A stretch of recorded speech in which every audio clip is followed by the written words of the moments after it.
Temps in the high 90s, the breeze is just right. There's many ways to start a new project. You got a lot of considerations, a lot of thoughts. But you know, out here in the desert, I feel like all you really need is a couple good car parts and a dream. If you know me, you know I got parts laying around. It's just a matter of time till I start seeing configurations and possibilities. I gotta say, this is a pretty non-traditional horse ranch we got, so why not build a non-traditional Roadster? It's a fiberglass body. It's already non-traditional, right? In my eyes, anything goes. I'm thinking about a hot rod Roadster for the desert. I found some of just the right stuff. The rest is to be determined.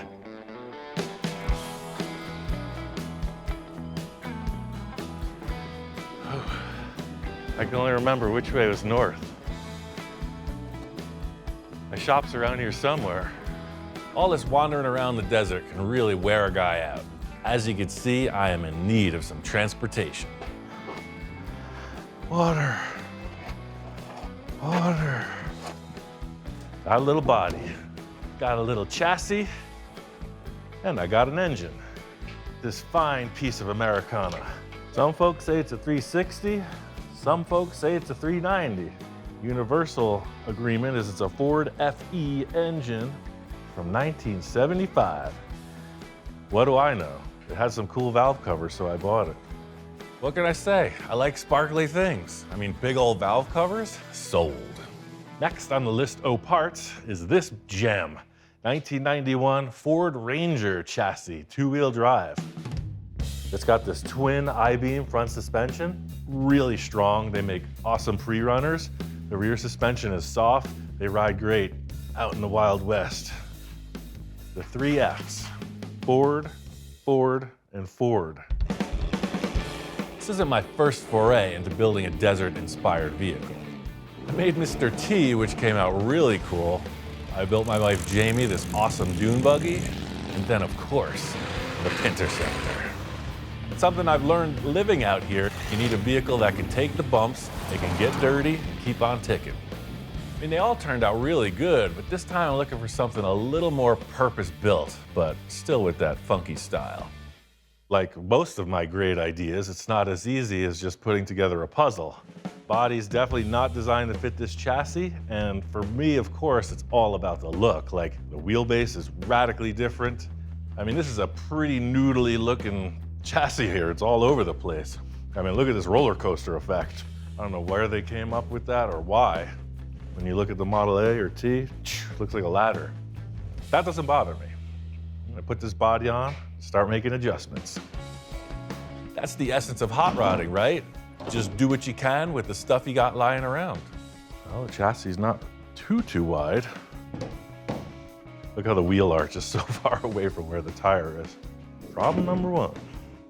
It looks like the body's got to be sitting somewhere in that orientation. The wheelbase looks extremely long as well. You can see how much the chassis is hanging out of the back end of this rig. One of my main challenges at this point is to not cut the chassis. I don't want to disrupt the geometry of the way this thing was built from the factory. I got to find a way to make it look good in stock form. Well, we know the body don't fit. Let's see how bad the engine mashup is. This truck would have a V6 or a 4-cylinder in it, and I'm stuffing a big old Ford engine in it. That's all about the mock-up stage, right? Just keeping an open mind. We're just kind of stacking parts as usual. So the stock engine would want to fit here, where this little cross member is. What if we took the engine, moved it rearward, and dropped it down so that it would be straddling that cross member back to the firewall, like it should be in a Roadster. And then you got the look of the hot rod with the tires out front, no? Not looking at the chassis, I'm just looking at this. Body and the engine have to look good together. I'm not looking at the front of the chassis or the rear of the chassis. It looks good. You might be wondering, Ian, are you suffering from heat exhaustion? Do you need glasses? The answer is yes, and probably yes. That engine works, like clears the cross member, it's very low. You know, what if I lowered the body? What if I notched it, kind of fit up with the engine again for that hot rod look? Ooh, that's looking better. You know, that don't look half bad. Puts a little rake in the body too. I was originally thinking I was gonna, oh man, I'm gonna drop that body right down over the chassis, but right away I'm thinking about hot rodding, right? So I'm like, oh yeah, channel the body over the chassis, get that ultimate look. But upon further investigation, maybe that's not the best idea. So right now, this is like the Flintstone special.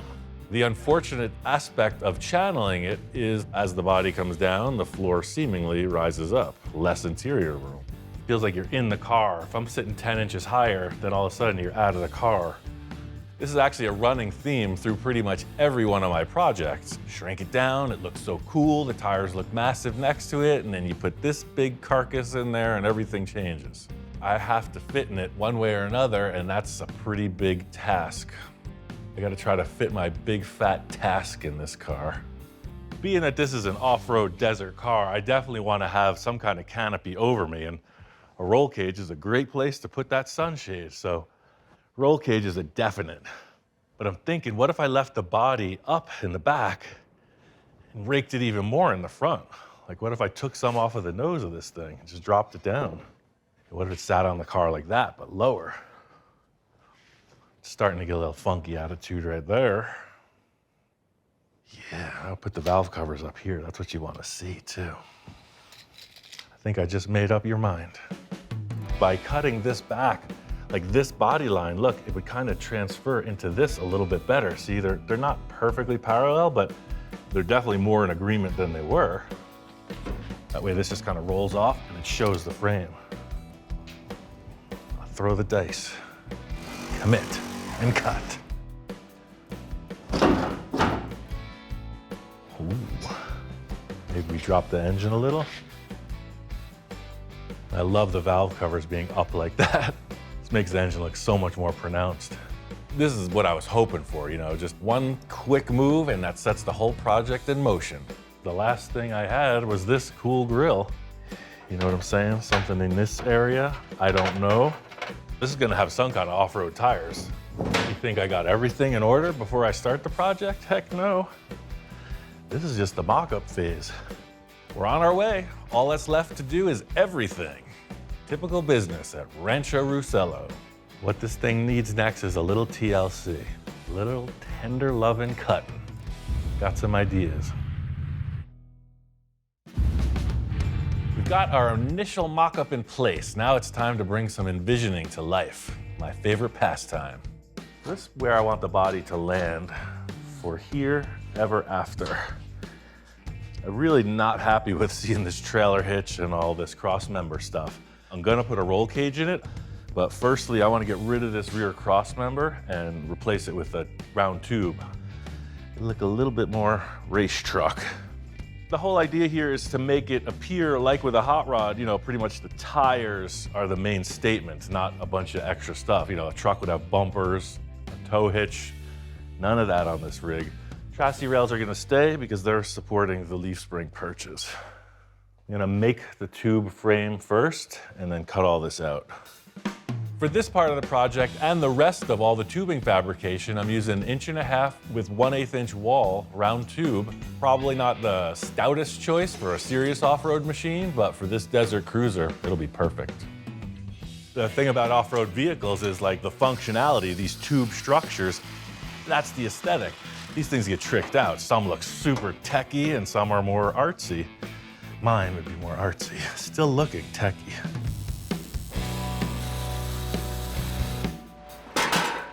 Yeah, see, that already looks more like a desert vehicle. Just a little spreader, put some support. In the words of every great welder, that ain't going nowhere. That looks a little more off-road appropriate.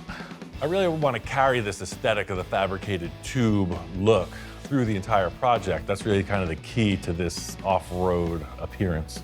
It's got to perform in the desert, it's got to look cool. So I got to thinking, Self, if you could build any kind of roll cage for this car, you wouldn't really follow the perfect CAD design of the ultimate structure, right? And I said, yeah, that's right. So why don't we curve some tubes to match the back of the car? So I did. And here it is.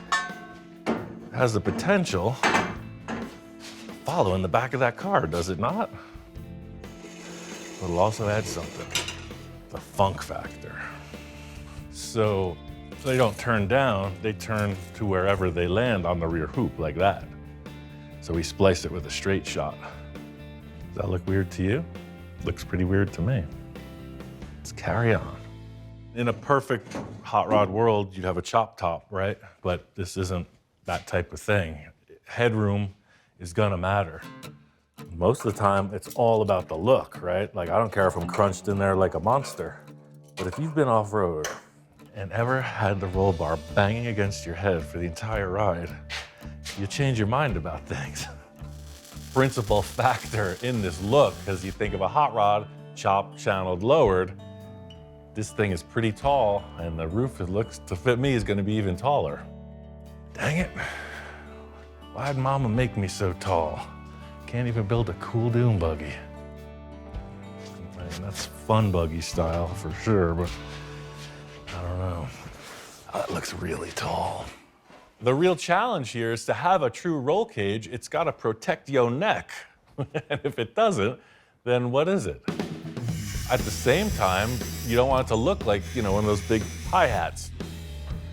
So I think what's gonna sell this is having the rest of the cage in place. Right now, it's just throwing me off because I'm thinking about like a Manx-style buggy where it just have one hoop over the back, and that proportions everything.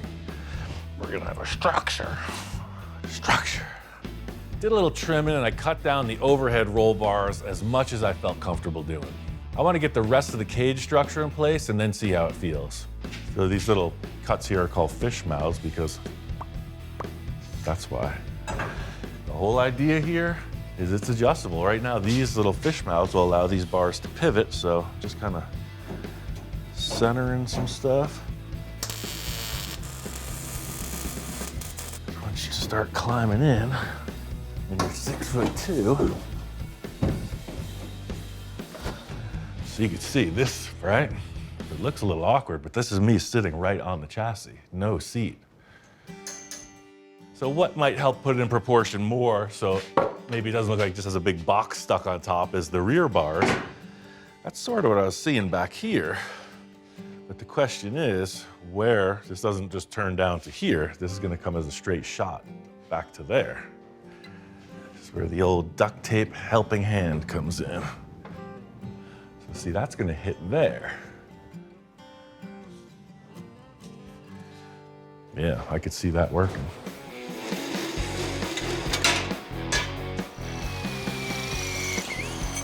I'll plug weld outside of this join, and then it'll have this big, strong center. Very strong.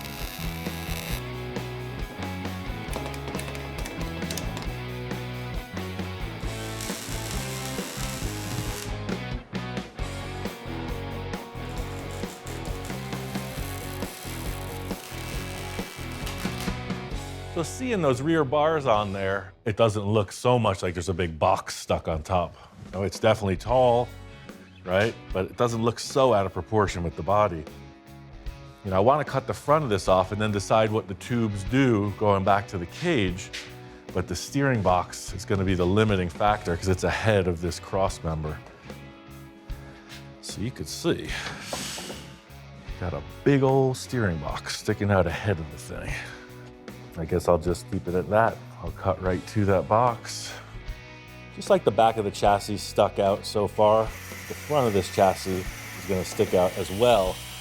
Sometimes limitations are a good thing. We can all just dream of idyllic situations, but occasionally you gotta work with what you got. But I think maybe a curve in the nose section, instead of coming down to a hard taper like that. I'm thinking maybe it'll have like a bend, it'll just curve up and forward. Because I'm trying to make the front of the chassis look as minimal as possible. So see, I was seeing something like that as the front of the chassis instead. And maybe I could pull that back to say here. and it gets that hard edge off the front of the chassis. That steering box is definitely a permanent install. We're gonna work around it. Oh yeah. Looks like a hood line now, albeit a long hood. At least it has some kind of a flow. Before I get the front part of the cage welded, I want to get the engine in. The positioning of the engine is pretty critical. This is what I was really trying to show off. Get that. I mean, these valve covers, they're not going to be yellow in the end, obviously, but let me express my enthusiasm.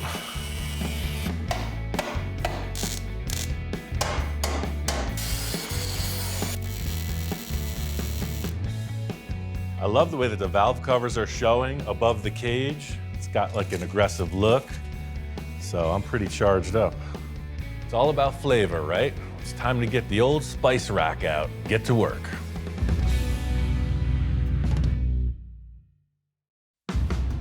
Just getting these tubes in place is really helping me with the proportion. You know, the roof height was a real problem for me, but now seeing this long stretched out front, you know, gives the tube chassis a little more proportion, I think.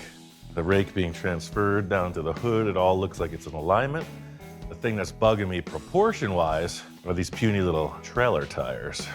When it comes to options for tires and wheel style, sky's the limit as usual. Is it a sand car? Will it have paddles and skinny tires on the front? Is it a monster truck, you know, with the huge 44-inch tires? I was like, this thing is looking pretty functional. Definitely needs something with tread, something meaty looking, but I thought that like something like this would be best. Yeah, I saw an ad for these babies, and it just seemed right. They're 35 by 12.5 on these centerline style wheels, and so you could really see the difference between these guys and the 14-inch trailer units. Yeah, look at that. That's quite a bit larger. When I saw these tires, I knew they were just the right thing. The first thing it made me think of is one of those RC cars that are like so capable, you know, jumping and going over everything. Even though it's a hot rod, the big and little combo isn't really what I'm thinking for the desert. That beefs it up a bit. Oh yeah, this changes the proportion issue like 100%. All of a sudden, it looks like it should be this way. That's what I was looking for, even though I didn't know what I was looking for. I love the discovery process of these builds. You know, you just get apart, move forward, make a couple decisions, find some more stuff, carry on. And that's always been a real kick for me. Source what you got. Got an old pickup truck engine, newer pickup truck chassis. This is the most expensive part of the build, the steel tubes.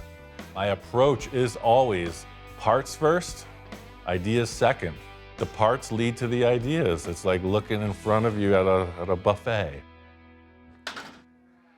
But I do want something coming across. Right now, the steering box is the front bumper, and that's not a good thing.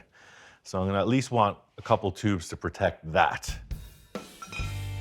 Set this down here. Boom, steering box is out the way. I'll just come in with another one. I just set back just a little bit, give it a little motion. Yeah, but that grill is definitely too tall. I like it sitting there. Roughly 39. 41. That means we have to take 2 inches off. What I liked first and foremost when I saw it was I couldn't identify it. It's almost like a 32 Ford grill shell, but it's much pointier. Not too much, not too little. So I'm gonna make an insert out of this stuff. Every time I see one of these bottoms for the old-fashioned house screen doors, you know, you would see it was just like this little mesh down here, and then it was like regular screen. They just got all different styles, so I just pick them up every time I see one. Sweet.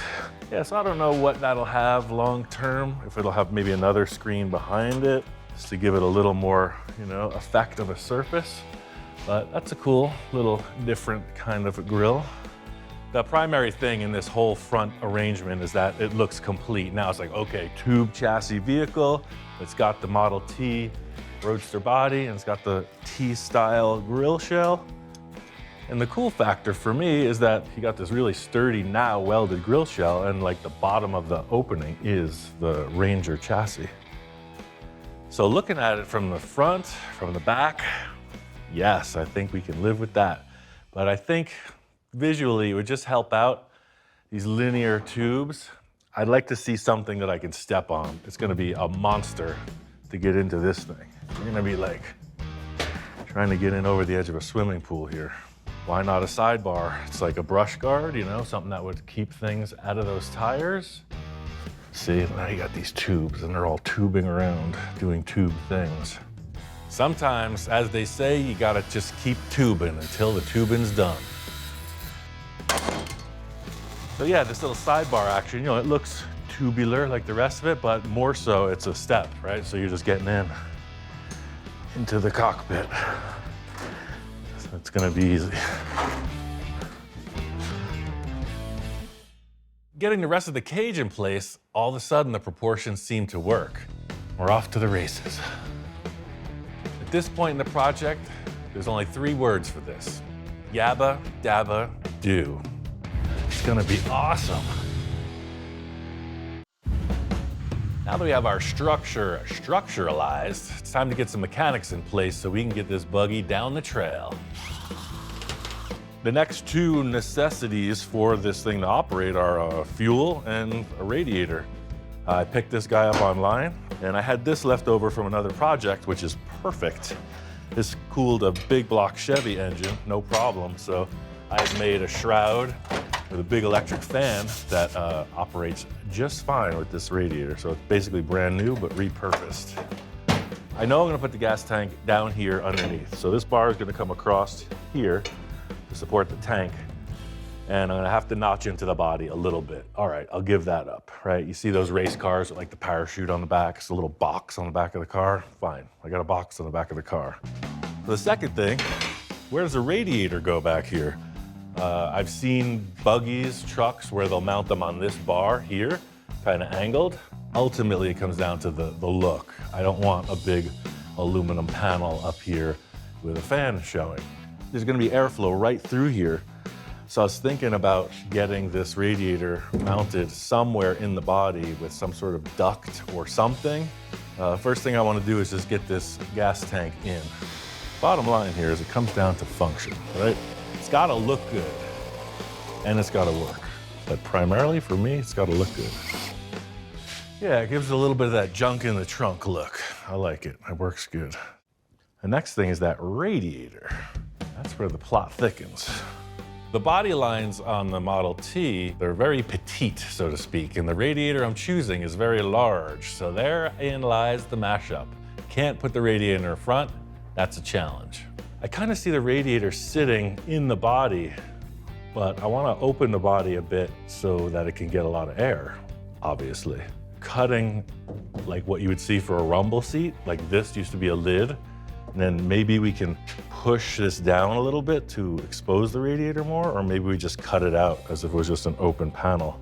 Just in thinking about hot rods and old Fords, I'm like, man, maybe like the Model A style where there was a rumble seat in the back, maybe make an open area where there could have been a lid and sink the radiator in there.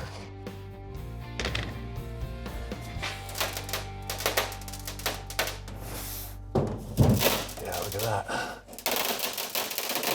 That's the sound of success. Right? Now, does that not look like a port of cooling air potential? I like it already. Sort of what I was thinking is if I could get this thing in the body, you wouldn't have to see a heck of a lot of it. Aesthetically, sticking up, not so good. So if I trim out some of this material, I'm able to lay that back. The surface area is still there, it's just reclined, kind of like what you'll see like in the front of a Corvette. In my world, everything's up for the slice and dice. I mean, if the radiator doesn't fit, all we have is a giant hole in the back of the car. So that fiberglass was so flexible, I just shorted up with this piece of steel so that I could push that down and tack that flap down. Yeah, that's getting close. So you see now that radiator is just direct, right to the atmosphere. This is exactly what I was envisioning. You know, the radiator's tucked in, you got the feeling of there could be a rumble seat in there. Thinking about the mix of like a hot rod and a desert vehicle, you know, this has the look we're going for, but I got one more idea for the deck lid area. So let's see if we were to do another one, and at about that distance, I think. This is just something I've seen in race cars to lighten them, etc. But I'm like, I need some airflow. It'll help come down into the radiator and out the back of the car. So it kind of looks more racy and it works to move the air. Heck yeah, that's looking more like it now. The old Swiss cheese effect. I gotta say, I'm pretty relieved. It's a pretty unorthodox approach, but I think it's gonna work. So for the next thing, aesthetics-wise and function-wise, of course, is the intake and the exhaust, you know, like how's it breathe? That's always a huge part of the character of a machine as well. And I got a couple ideas. Something old, something new.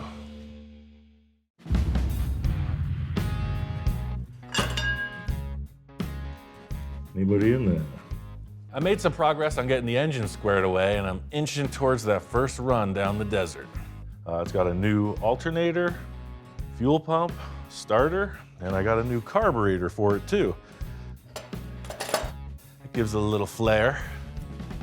Then I got to thinking, I had this thing laying in the back of the shop for quite a while. Does it have a blower? No. But does it have the look? Uh-huh. So it has an air filter that goes in there, but come on, look at that, right? It gives it that vibe, right?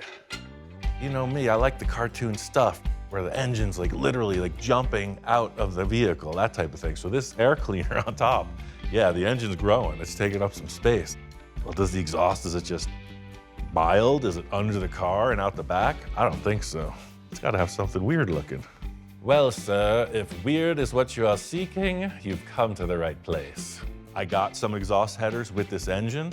They're Hedman headers. They're perfectly usable. They're just dirty. They got some rust, but I mean, that's par for the course. So you can see the way that that comes out. This chassis, 100% in the way. I mean, does it look kind of cool hanging outside the rig? Yeah, it does. And it's like, well, what if we just did this? What if we put it up into the back?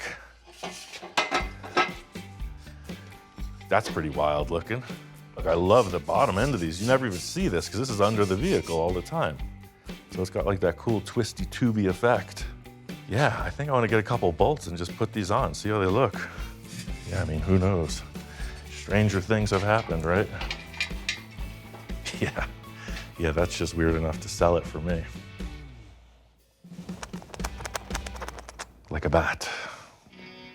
I mean, what are you gonna do, run a pipe out here that you have to climb over when you get in and out of the car? I don't think so. What I do think is those like sprint cars, they run these little mini mufflers, so it's like a header dump right now exhaust. Yeah, look at this. Basically, you know, it makes it legal for the track. It's just the simplest of simple baffles. I was like, man, that looks pretty like industrial strength. It's all business. So, I mean, if I cut this back, shorten it up as much as possible, why not, right? Is it gonna be loud? Yeah. So I'm gonna cut the end of this off and see what it looks like.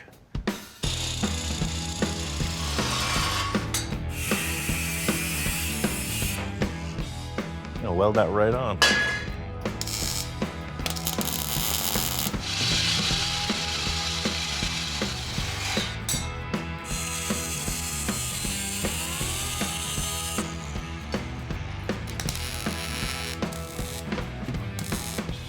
Perfect harmony with everything else that I've built. It looks way faster than it actually is, so that's a bonus. Definitely like, whoa, is it a race car? Is it a jalopy? What's going on here? Everybody's got goals for their projects, and personally, I go for like the head scratcher vote. It's like, what the heck is that? That's really always been the spice for me, is when I can't figure it out. So the big question on my mind was seating arrangements. These things are very tiny inside. Once I put that transmission in, I was like, whoa, whoa, whoa, whoa, whoa. We ran out of room real quick. By putting these bars in, I snugged up the interior space by a good 6 inches as well. So I'm just gonna throw this piece of plywood in as a reference of the floor height. I was over at my buddy Tom's house, and he's like, dude, come over, I got the seats for your hot rod, check them out. So I did, I checked them out. Ford Econoline van seats. I love the green and black two-tone. This curved bottom. It's super cool. I chucked it in the car. Look at that. Is that not perfection? The height, the colors, the stitching, the fact that it's Ford. Everything on this is Ford. It's awesome. I mean, yes, yes, and yes. But there was one thing I wasn't considering, and that's this. Look what happens when you put this in that.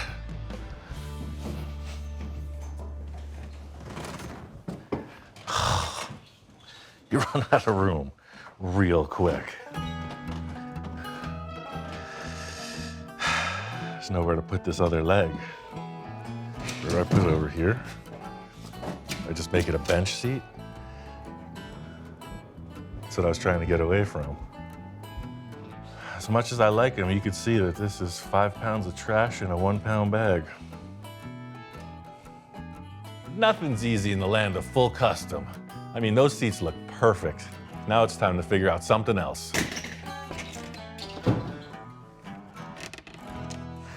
See, by sitting down lower, you got some room. Get into some terrain and it'll take a lot to beat your head. But you can see the roof doesn't actually look that tall now once you got a big giant monster in the car.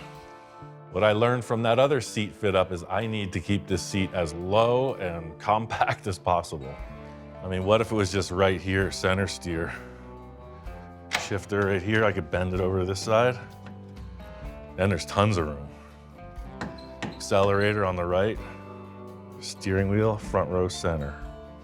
Some folks might think having a single seater might get a little lonely, but that's not the case. I mean, my wife Jamie has her own dune buggy, and that's the whole spice of life, the game of chase. I think I just solved my own problem.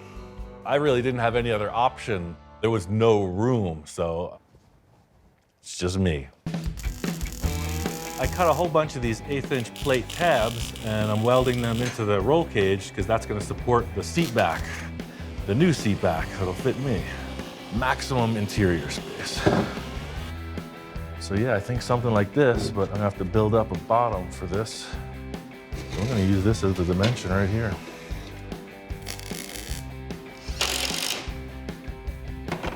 Set up my marks.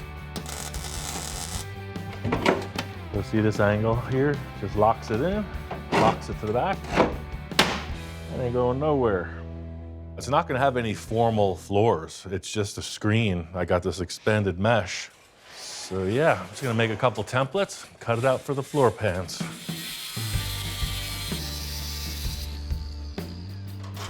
I'm not gonna weld this in until it's running and it's proven that the transmission is working. It's not all metal and plywood. I have a softer side. You know, I have an idea to enhance the driving experience.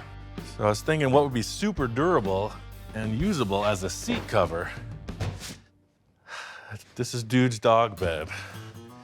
Dude is no longer with us, so I don't think he's gonna be needing his bed. And I think he would definitely approve of having the seat made out of this. It's got all this good plush padding, and then I can nip and tuck this good canvas to fit the seat back. Is that not tailor-made? Yes, it's true in his younger years, Dude was a little hesitant to share his prized possessions. This is being repurposed. It's just part of what we do here. I know, it's your favorite accessory, but look at that. Don't look so concerned, man. I'll get you another one. As time went on, his priorities changed. He became a little more open to sharing and repurposing part of his lifestyle. I mean, besides treats, one of Dude's favorite pastimes was actually just laying around, so I think the shop inspector would approve. Mechanically, it's represented. It's all there, from the seat to the radiator, exhaust, etc. What's it gonna look like in the end? I don't know. This cage has a pretty strong presence. The T Roadster has sort of faded away. It's its own thing now. You know me, as usual, I got a couple ideas. I have a few more final details to attend to in the upholstery department, but we're getting there. I can almost taste the sand in my teeth.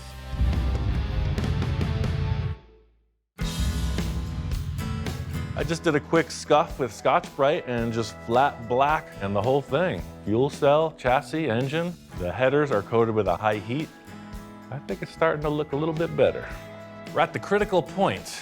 Got all the busy work attended to. Now we got a blank canvas. What's next? I'm not one of the great painters in the world for sure, but I've done some stuff. My style is basically simple, so I'm gonna keep this with a spray can finish. Well, is it racing inspired? Is it cartoon inspired? I think so. I think I want to bring a little bit of Roadster hot rod back into the equation. Me looking at it, the big statement right now is the exhaust, right? Some effect's got to be represented coming out of that. You see it a lot in hot rodding. Flames. So that's why I'm not going to do them. Just thinking out loud, I'm just wondering what other natural elements we could incorporate to really make this project speak out. I'm talking about something heavenly, something from above. Greased lightning. Maybe that. The funny story is the greased lightning thing has been brought up before on that Ford project, but guy just wasn't going for it. So, I mean, come on, it's an iconic sort of hot rodding scene in that movie. I think it was a 41 Ford, the white car with that silver kind of lightning bolt thing on the side. Super gaudy, like one of the worst paint jobs ever, I think. That's why it deserves some recognition. You might be wondering, Ian, why are you looking for inspiration from something you just called the worst paint job ever? One thing can be said, it's stuck in my head all these years. It might just be right for this project. Maybe take the flow from the exhaust, from the cowl and the exhaust height, and just kind of drape it down, you know, sort of centering at the tire, and then maybe coming back up. But I'm talking about just like Zorro hit it with a lightning bolt, just all over. I think the parallel I'm drawing with this style of artwork is the way that I'm building this project. It is just a rudimentary mashup of parts. So yeah, this little weird blast of artwork on the side kind of fits. Just trying to represent the negative space in here of what the image will be. So see, it's in here that's getting painted. Does that look like a messy teenager did that? It's starting to. Yes, I'm just covering up everything I don't want to paint. It's not even like lightning at this point. It's just like an abstract shape. But if you think about superheroes like Shazam, right? So it's like, is that the center of like the blast? Is it radiating from the middle of that? I mean, you could tell a story. We're ready to apply some liquid.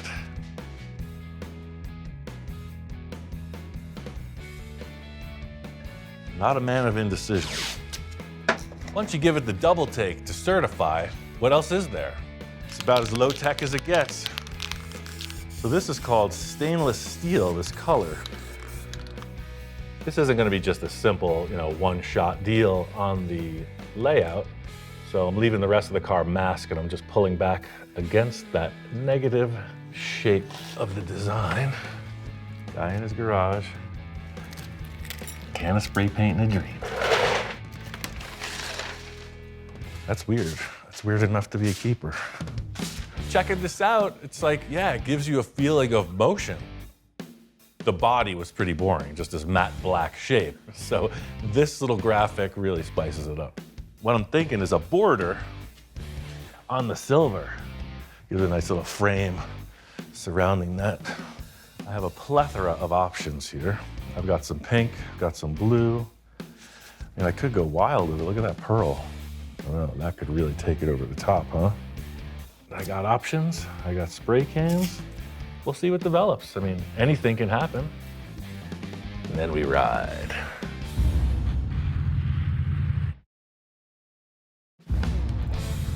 Out here in the desert, you need a vehicle for every occasion.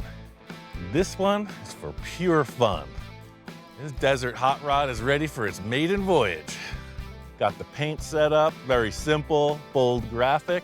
This thing's gonna get nicked up, scratched up, scuffed up, so it gives it some flavor.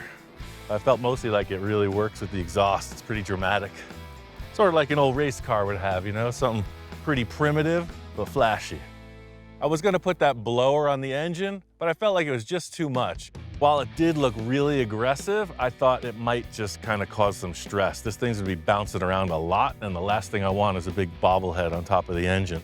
I got these KC daylighters.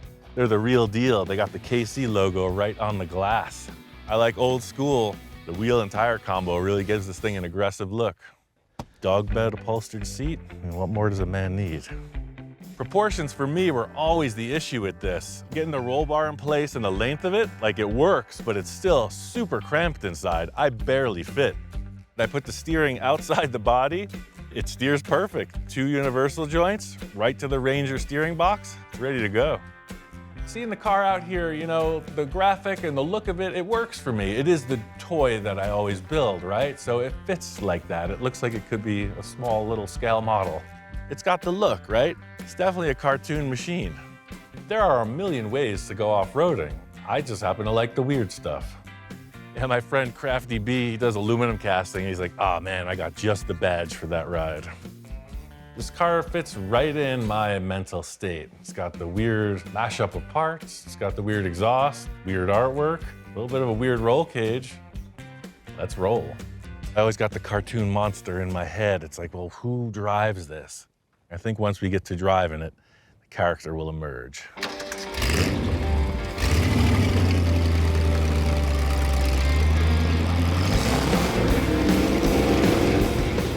This rig is perfect for this environment, you know. It was built exactly for this terrain. It's gotta be able to take the rough stuff.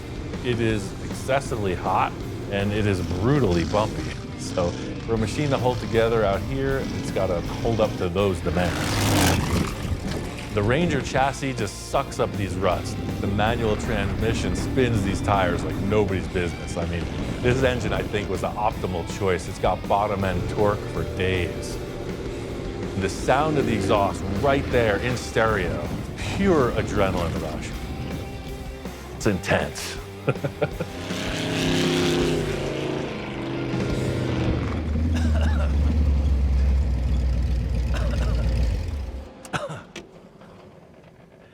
I mean, how much more fun than that do you need? I call that a success. Feels good. It's exactly what I needed to ride around in out here. I don't know, something just struck me. I think I might have met my soulmate. This is how it's meant to look. That's why I didn't want to get crazy with the paint job. It's supposed to look dirty and desertified. I mean, dude would definitely appreciate this. Even after being out here for the whole Shakedown run, this project still doesn't have a name. Definitely has something to do with dirt. I'll give it that. I gotta say, I need some chapstick and an ice-cold adult beverage after all that. What a day. It's time to have a little more fun.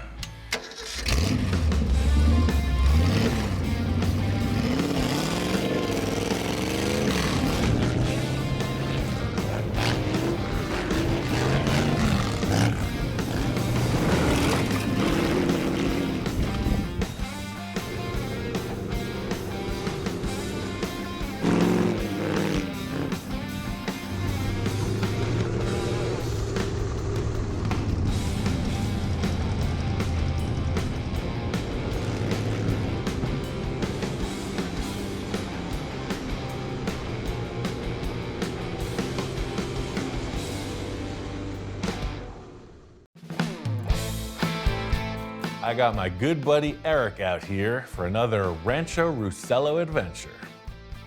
Coming out here, obviously, yes, you get a phone call from Mr. Roussel, you make things happen.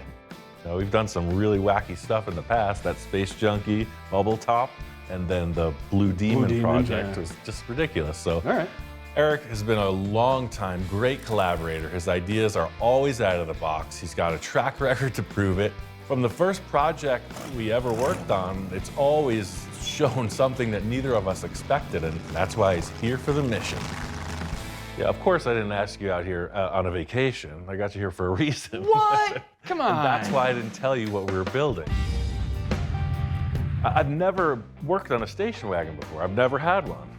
So Wait a minute, you've never had a wagon? Never. Rust-free car, very solid, so it's got a lot of potential. It has some kind of a conservative factor to it, but I want to take all that away. Yeah, no conservatism. I want to go like super radical on this. It's going to be full fashion show. Anything you think about, I don't think I'll say no. Like seriously, I got one. I'm going to push that. I got one idea already that I want to start off with on the nose, but the rest of it is just ideas, man, whatever you're thinking. No, I'm down for this. Ian, he loves that realm, that area where we don't know what's gonna happen. Normal is boring, and if it doesn't make your hand shake, you're doing something wrong. I took the liberty of sourcing some parts to address this and the nose, but other than that, I don't have any plans like stuck in stone. So anything, we can do anything. You can do anything. Okay. Yeah. You may regret that. I doubt it. Welcome to the Full Custom Funhouse, where rules, structure, and discipline are all out the window. But look at the apron in the front. Yeah. It has a story. This is definitely not its hood. This is definitely not its fender, so No. something happened. You're gonna dig my idea for the nose. Check this out. You might recognize some pieces, Studebaker! right? Oh. Rust-free, collision-free. All right. Yeah, that, yes. Yeah, okay. right? All right. Yeah, so it's got the hood, the nose, the fenders, the headlights, and the chromes. Oh, like a glove. Right? I haven't even done this yet. I just collected these parts and did some trimming. I'm into this. All right, that's a good start point, man. What this does is this sets the stage of what we have to do with the rest of the body. Mm-hmm. Super weird. The flavor's there. That's the theory right there. Yeah. You might be wondering just where we're headed with this project, and that makes two of us. But I think mocking up this nose gives us a crystal ball view into the future of this grocery getter wagon. So I figure we'll just cut off all that damage in the collision area right through the spare tire and just remock it up. Start from there, yeah. Eric and I are on the same frequency. There's no time overspent talking on it. We're right to the task. I think the key points of getting the Studebaker nose to fit on the VW is that the Studebaker is physically a bigger car. It's longer in the wheelbase. The squareback's very stubby on the nose to the tire. It's got to stay as close to the windshield as possible because otherwise it's going to look like, you know, like a schooner or something coming out of the front. You're going to set up the envisioning. So you got the piece of steel. High tech as always. And the pencil. And the So pencil. Pencil will adjust the angle of the dangle. So you're looking at this on the car, right? Yep. So set up the base of that square with this line. Yeah. Ah, very clever. And then the bullet mounting is this angle, so it'll be a perfect 90 degrees. Yeah, we're about on par. It checks out. Math It's been checks certified. out. Yeah, it's been certified. I did this one and I did this one. Excellent. At most shops, you use protractors and laser centers and pointers and all this stuff, and there's a process. Not here. It's a carpenter's square, a chunk of wood, and a pencil. And that's it. Yep. Perfect. I think this is going to offer a really cool transition from the VW look in the front because that was a very sloped down look, and this is very prominent, like the 50s cars. Oh, I love this. From that flat, very bland Type 3 nose to this, whoa, Yeah. it's a mutant. Kind of like we're chiseling this out and finding its place in the universe. It's a discovery for all three of us, including this yellow banana.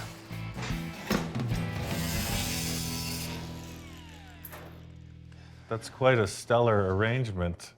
I don't know what kind of all-male review clubs you're performing in, but that's something. How do your coworkers usually feel about that with the flash coming off of that helmet? Wow. I gotta say, that is pretty extra special. Eric is very much at home in embracing the weird. Yeah, as long as these two are good, that's gonna be a simple addition. Tell me that looks cool. I don't want to look. Tell me it looks cool. That looks cool. All right, now I'm jazzed. Yeah. Ian's got a really good eye to kind of be able to blend two different genres together. He can bring in pieces and say, I think we can make this work and I think we can make that work. And usually 9 times out of 10 or 9.9 times out of 10, it does work really well. I think we should utilize this VW body line and cut the Stude fender right above it. Keep as much of this Keep as as we can. much of this, because we're using the VW wheel arch, but this is so Studebaker, we don't want to lose that curve.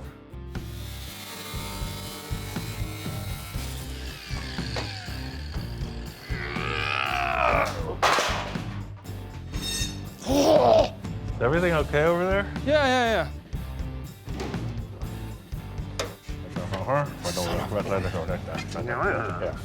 I'm not sure, but I think this is the one, or it could be this one because there's more, and it could be like that means business, or... Would you just use the force and get with the program? I want your eyes shut on this next cut. I see the force is strong with you. Yes. So hold it just above the body line. That's it, dude. It's a whole different experience when that helmet's working in the dark. New dimension. It's like a discotheque up in here. I gotta brush up my dance moves with this kind of activity in the shop. Look at that, dude. That is really cool. No, I'm digging this. It's way narrower than the Studebaker, but it works. It's funny how the proportions, you can change them like that, and it still keeps its shape. It still keeps its flavor. This is exactly what I was hoping to see. This car parked in a lineup, you're gonna go, wait, what? Studebaker station wagon? I don't get it. I wanna get that passenger fender on. This is getting me charged up, dude. I wanna hit that roof next. It's half custom. It will be full custom in a moment.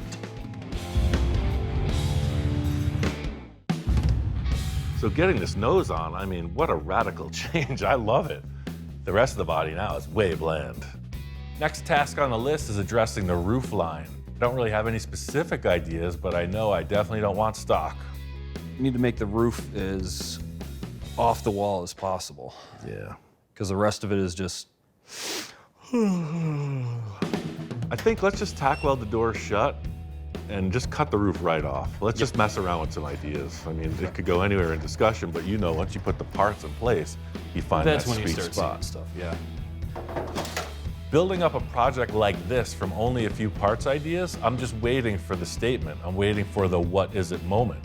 I'm not attached to this roof, and in a few minutes, the car's not gonna be attached to the roof either. I'm not attached to anything but my wife.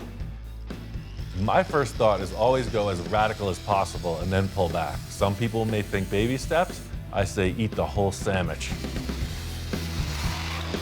Ugh. It's getting less yellow with every cut. Now it has zero character. It doesn't look like anything.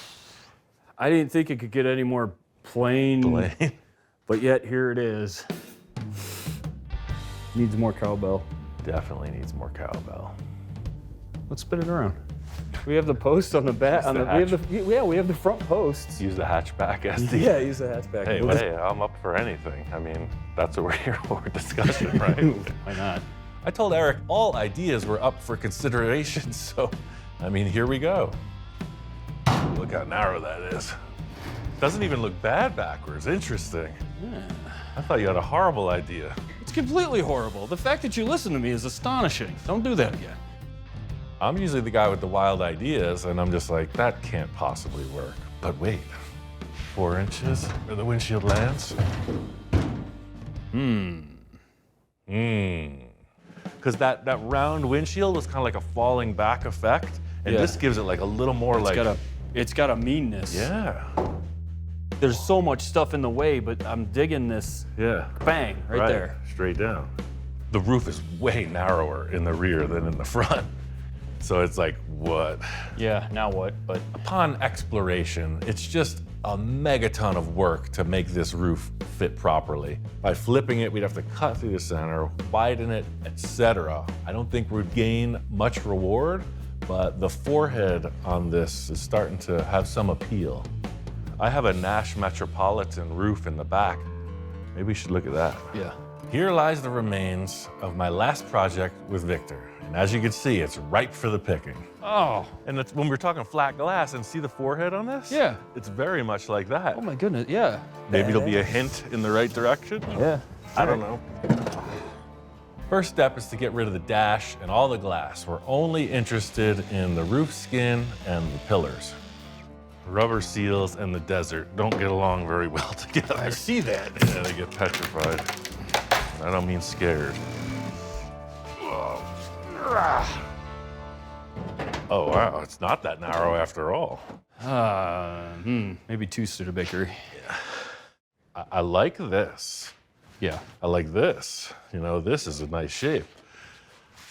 That's just lacking. That's a no bueno. Every time you put a different roof on it, it looks like a different type of vehicle. You're like, yeah, no, but maybe, Like what if it was like a truck style with a tonneau cover, like super low? His mentality is just so like, the sky's the limit. You can do anything. Ooh.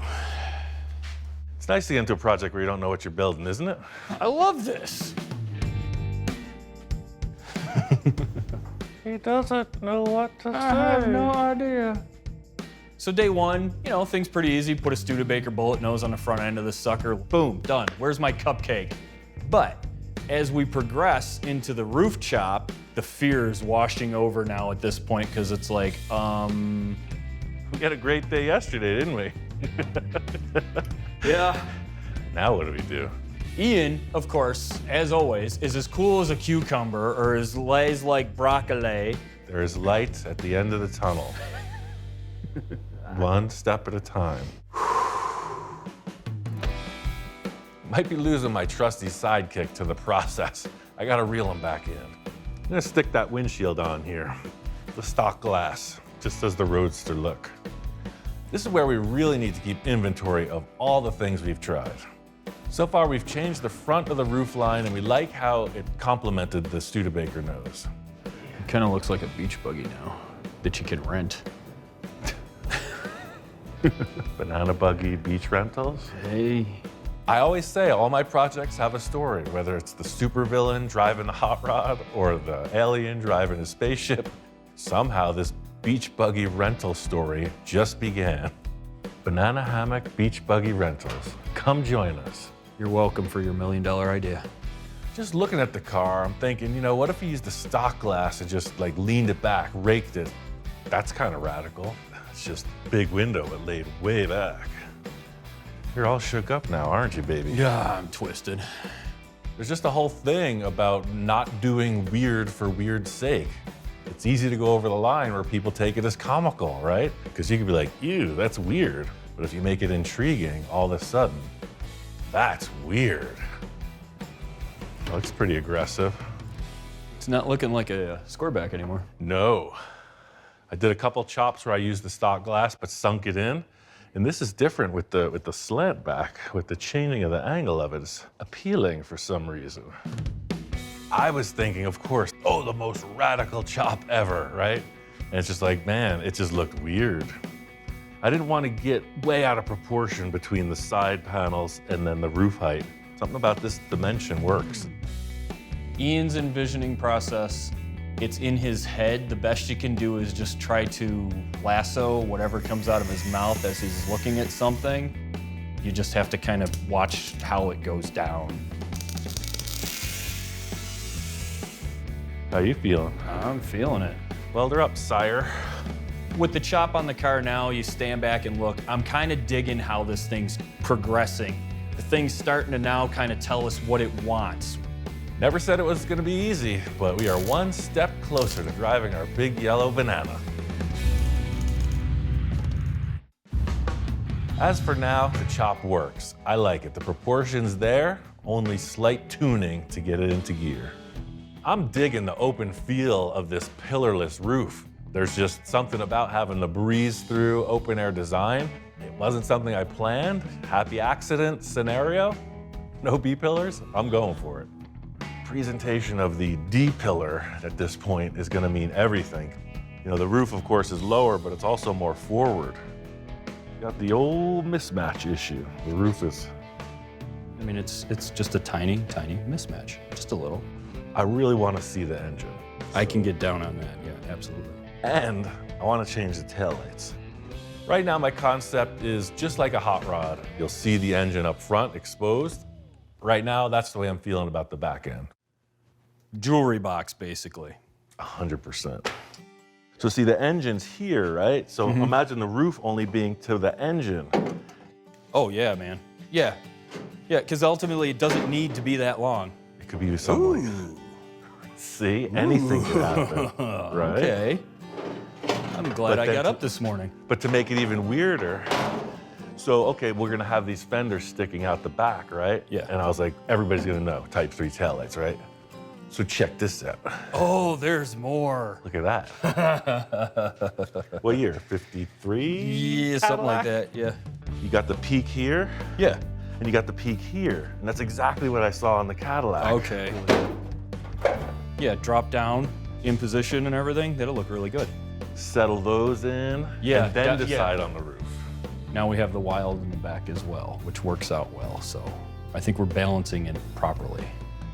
Let's get started. I like the way you think. A lot of Ian's projects, there's cool and weird mixed into one. He has developed an eye to somehow blend the two together, and I love watching to see what he does, because he can blend cool and weird together like nobody else. Are the envisioning goggles working? The number one thing I saw about the Caddy taillights was they were on their own perch. So similar to the Studebaker fenders being their own projectiles in the front, the Cadillac taillights came up and do the same. Yeah, that's weird. And these vents, we're just gonna cover them later. It's not gonna have the Type 3 cooling anymore. Yeah, I feel as though this is a step in the right direction here. He likes it. I like it. So this is the big debate, like what happens now with the roof? How short does it get? We don't want it to look like a pickup truck, and we don't want it to look like the notchback sedan. Yeah. Thoughts, Captain? I saved the bottom of the pillar, a little turnaround. Ah, I like that. Okay, so if that goes down to 0, Oh, right yeah. about there, Perfect, smart idea. then, so that would kind of go like that. Shall we go to the envisioning tape? I think so, yes. Let's see what that brings us. Because we're not really running any side windows whatsoever, the A and D pillar are primary. Maybe that pillar's more vertical? Oh, no. No. May I? Yeah. Dumb idea. There's no dumb ideas, but there could be a dumb idea. Ooh, Studebaker? What Rambler Wagon does that? Rambler does that. Wait, look, what if I grab the passenger side? It already done does that.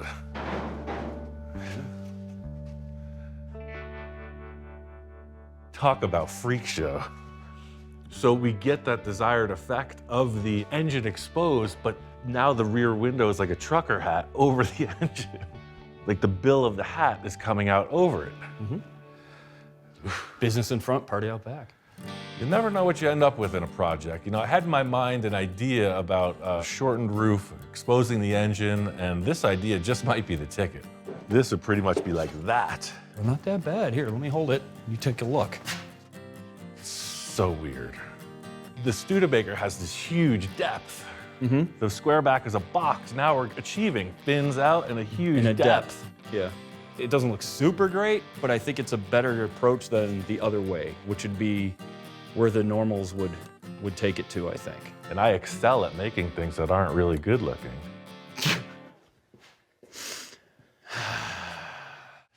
I love my job. Right off the bat, Eric says backwards pillar. I'm like, oh yeah, like some other cars I've seen in the past that were oddballs. Count me in. This is what's gonna sell it. This transition and that transition being this is what's gonna sell that whole thing. Yeah. Oh, look at the hatch. We got the corners right there. There they are. Sweet beans! All great ideas, right? Anything can happen, but it's gotta look convincing. I always say that. And reversed angle on the pillar, heck yeah, if we could pull it off. Structurally, it's not that huge of a challenge, but aesthetically, visually, it's already like a bold choice, and it can't, again, look weird. It's gotta look, wow, that's weird. It's easy to come up with an idea, but to follow through, who dug it? You're in for a ride sometime. The whole thing is utilizing Eric's time to the maximum. Correctamundo. It's a rough concept. Just get the ideas down, and I'll fix it up. Voila. Yeah, I think we can get away with that. For sure. Starting to shape up, and the back end is presenting these two tall pillar-like quarter panels independent of the body, and Taillights are just the little toppers on them. Feels like the front of the Studebaker nose. How you feeling? You look a little woozy. I don't know yet. Yeah, standing back on just the open back. I mean, it looks like some kind of a utility vehicle. Like, yeah, I could see this at the beach. It's a 4-seater, you throw your gear through the side. The back is just wide open. Yeah, it's giving it purpose now. It's like Lion Country Safari. You could just sit in there and feed the giraffes. And That was the whole lead up with this open back. The engine's popping up through the floor and we're gonna see it. Whatever we gotta do, no rules. all right, cool. We were trying to get weird and boy, did we succeed. I gotta say, that pillar issue is something I didn't see coming, but here we are. You know, the front's so radical, the back's getting crazy. Let's just cut this off and make something different. Yeah, all right, that'll work. By pushing this back, it'll make these fins appear bigger. Groovy. I'm into that. I really don't want it to look like a stock square back rear with the Cadillac taillights. I want to radically redesign the center of it as well. I love the idea right now of the exposed engine, this sunken area, exposing all the mechanicals. I just want to work with that. So this engine's just a mock-up. It's a core.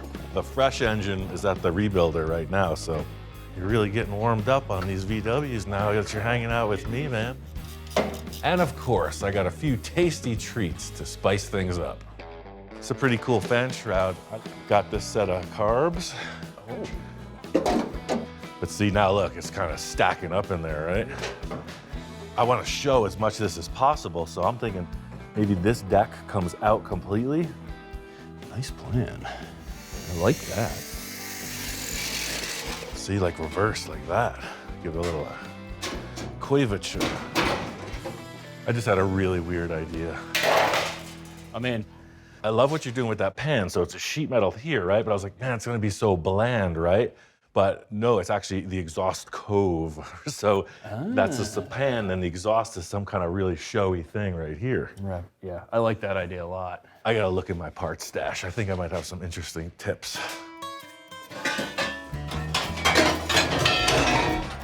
See, there's a thing, I just can't throw them away. Ooh.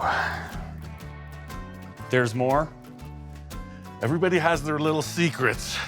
Really? There's got to be some kind of support group for this sort of thing. I mean, the exhaust selection was a buffet.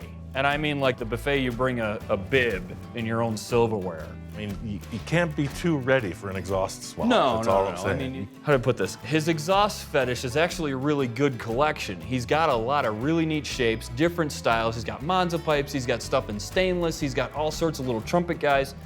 So it really works out. This is the first thing I thought of because they'll polish out. I do like that. I do Right. like these little bendy guys. Before we get into exhaust ideas, we need to get some sheet metal in place to see what we're really working with. The rear end design is still a blank slate, but now you can see how the fenders tie in, how the roof proportion fits with the engine in place, etc. I mean, as a concept, I'm liking this. I'm feeling it. I mean, it's a total freak show. That's exactly what I was asking for. The fit and finish of it, I can't wait to see how this thing progresses and evolves. But it's got my mind going. Now you can see, right? All the pieces are in place. Now it's connect the dots and refine it. Yeah. And you really busted it out, man. I appreciate it. Thank you. Let me Right come on. out and play in the toy box. You know, lately I've been doing a lot of like intense work on other people's stuff. So this was a nice change of pace, and I hate to say it, but I like this thing now. It's so kooky, it's just cool. Eric, as usual, brought in a lot of fun, a lot of super creative ideas. I mean, we got the layout of a really weird project, and I'm just stoked to get on with this. I don't think you'll mind accepting Wow. Ginger. My gift to you. The ultimate disco helmet. Heck yeah, man, I appreciate it. Give it a good home. Righteous. Now I'm completely prepared. I mean, next time I go to the club, my fashion is gonna be on point. And I could just get some work done if need be as well. Eric and I got a lot done in a short period of time, and I let the dust settle and stood back and took a look. We both agreed that this needed some improvement. This curve and the rake of the chop, it just looked a little too open to me. I feel like it should be even, or maybe just a little low in the back. At this point in the build, a few subtle changes, dare I use the word subtle, can change the whole thing, the whole feeling of it. This was out here, right? Look, it's like tight and loose. And now, whoosh, it's a little more delicato. A lot of times in building cars, I get caught up in all the inspiration and tend to not focus on some of the potential roadblocks. This just happens to be one of those situations. I was thinking about these taillights. I kept mocking up that other one and realized it's from a different year. These fins, I think, are earlier. Look at that. I didn't realize, but hey. So I'm gonna try to remove the reverse light and maintain this chrome and the little cool reflector that one was lacking.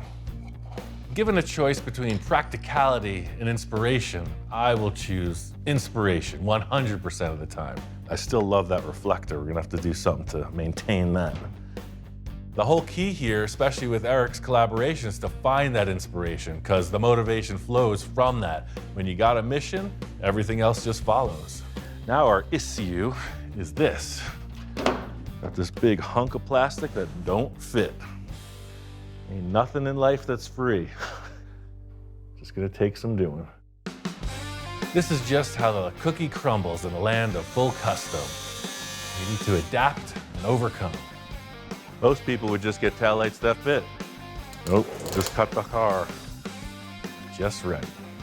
Now the bottom part, I'm gonna fit out with a piece of this flat bar. That'll give it a good landing spot.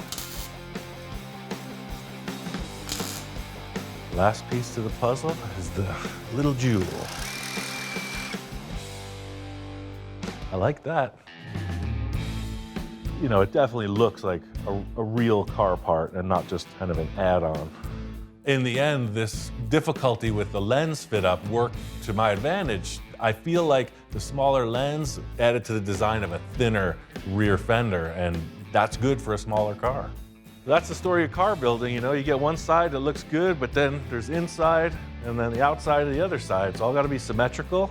Then the big question of what's gonna happen in the engine bay. Our beach buggy rental is one step closer to being open for business. I still got a few tricks up my sleeves before we hit prime time. Been working on this sheet metal and I got it pretty much dialed in. Both right and left taillight are mocked up, and then the structure put back in the roof. Got that look I was going for. Sort of like the front fenders are jutting. I want the rear fenders to do the same. Just like with the nose of the car, you see the center being its own thing with these two structures on each side, and I want to follow suit with the rear end, however that works out. It's a pretty ridiculous change. Right up my alley. Yeah, the engine, I want it to be a focal point, but it's just something about this just cavernous surround. I'm not sure. I'm gonna start at the bottom here. I know I want exhaust poking through that roll pan, and I thought at first I was gonna use this. But when I mocked it up, I saw that all the gear was outside the car pretty much. The big spaghetti bundle in the back, right? I also had this other two-tip dealie. It's kind of classic. It's kind of not complicated. It's kind of sandy. Exhaust makes a huge statement in every car, so I'm trying not to overdo it. As radical change as the body is, it's a pretty, like, mellow style. Pretty simple, pretty discreet. Maybe seeing, you know, like a large tube that comes around and just frames it. All right, so this is first thoughts. I'm using this really large radius. On the car, you're only gonna see from here to here.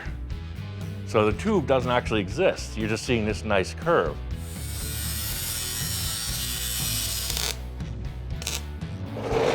All right, and I found these really tight little bends. They're from a handrail. Wide open, baby. Anything could happen. Always looking for parts, right? I did a bunch of hole sawing on some steel plates, so I saved those. I modified some seats, so I saved those tabs. I'm at this guy's house, and he's like, hey, do you need some bends? Always looking for that shape that might be the fix. Believe it or not, I'm not the only one. I've been given some pretty weird creations over the years. It's a real cannon. It shoots golf balls. It's made out of a leaf spring, a piece of tube, and it shoots golf balls. You put the fuse in here. Maybe we need to like mount this on the back of the car. It could be endless hours of enjoyment for the dogs fetching balls. I wouldn't even have to leave the driver's seat. I digress. So I'm just gonna tack this on so I can put some sheet metal and start to secure it. The whole thing here is just to maximize the dramatic proportions I can gain from the position of the fenders and the engines. Trying to just like create the look of the tailpipes, depth in the body, make it more exotic. I don't think any bumpers on this car. The front has so much character, it would take away from it. And now the back is getting that same kind of flow where the center is projecting a little bit. Love the shapes, lots of dimension. But there's just something about this back end that just needs a little extra. Originally, Eric and I were talking about having it wide open so you could see the engine, but something about these two side areas, it just looks like, I don't know, I want to do something with the back.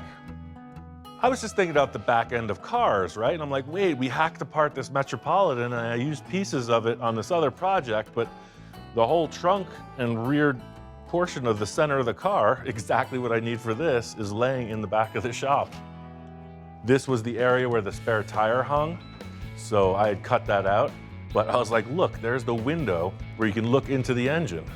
And should you need to get in and mess with something on top, you got a lid to get in there too. Look at that. Talk about serendipity.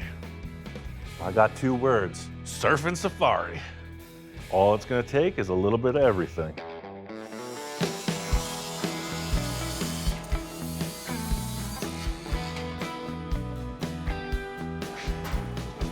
It's the old corkscrew twist trick. It worked. I always get that quirky little smirk when something's starting to get really weird. It's almost at that moment.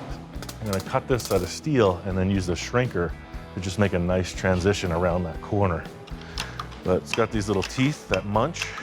See that? With metalwork, there is munching, crunching and bunching. All advanced technique as far as I'm concerned. There's two things you can do with metal. You can shrink it or you can stretch it. This process does both. Munched and bopped to perfection.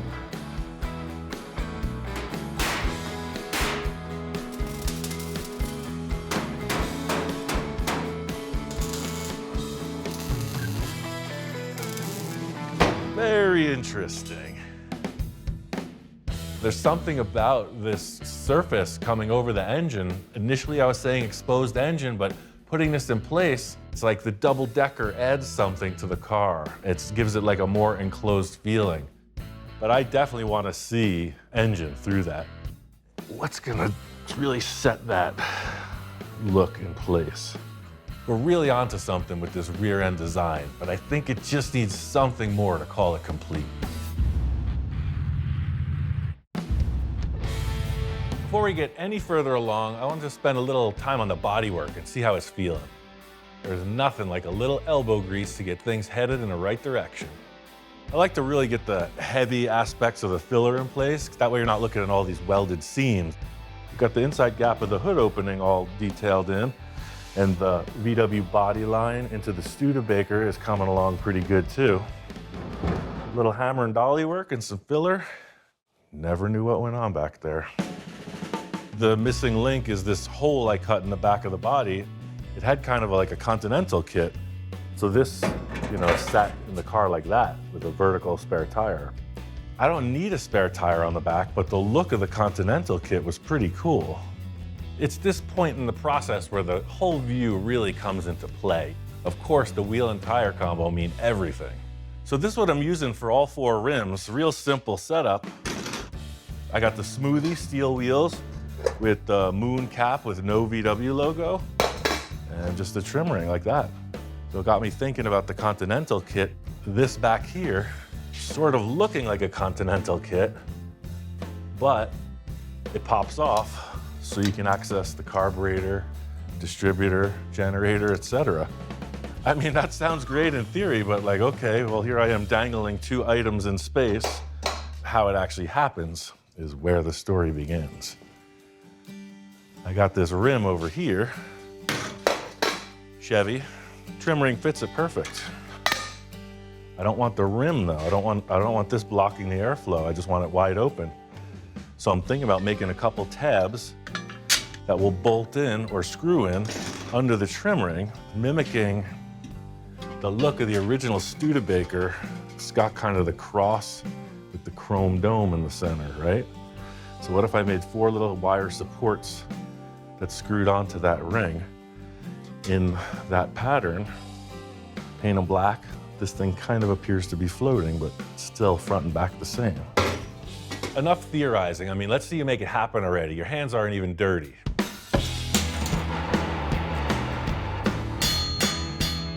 You can drill and screw right into that.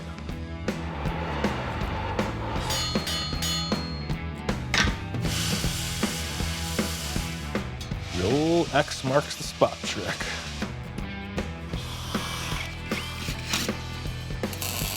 Now I'm just gonna tack weld this hubcap right to it. That gives us the potential for our floating hubcap. Now we remove the rim.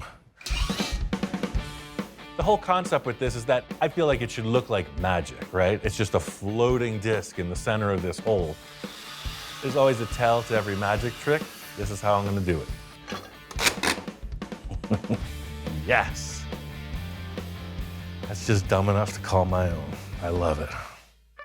Feels like the right vibe. It's like, this isn't wild engine exposed hot rod. It's kind of like wacky taxi.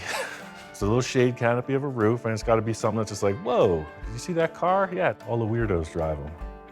Or at least one weirdo drives it. All right, now for the arts and crafts hour. I like that. Let's make 2 of these and adapt. I'm just gonna get this bottom part set, and I'm just gonna cut it into place as I go. Pretty straight ahead. Once I got that hard curve established, I just came in and squeezed it and buttoned it right up. A little welding, a little grinding, plug them back in place.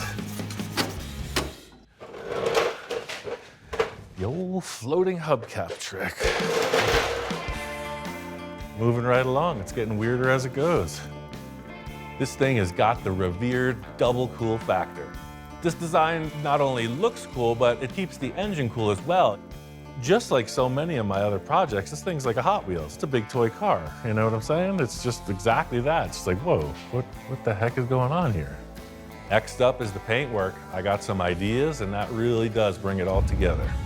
Bombay Beach, here we come. I got this beach buggy all wrapped up and set for its maiden voyage. Super stoked with the way it came out. You know, the mashup with the Studebaker and the VW, it's convincing. And even out here, you know, it's a VW, it's light. It cruises right across the sand, no problem. All right, this thing's a runner. I mean, not the beach, but in my imagination, I'm already there. It's pure paradise. Life is what you make it. You live the dream, you become the dream. Like, it's really all how you perceive things. I mean, anything's possible. There used to be water here. It's just low tide. Comes in once a year. This is pretty much where it's at for me. I mean, that's why we built the car. Beach theme. Like we said, Erie Eric's Beach Buggy Rentals. Cruised on down to the surf spot. You got the sand, you got the sun. That's 2 of the 3. I mean, all we need is some tasty waves. Southern California surfboards. Goes together like me and Volkswagens. In all seriousness, you know, there was a ton of bodywork to finish out on this. My friend Jamie helped me block sand and bodywork the whole car. I love the vintage flats paint. Not a lot of flair. I just got 2 gallons of white and I mixed in green toner to come up with that seafoam, classic kind of beachside color.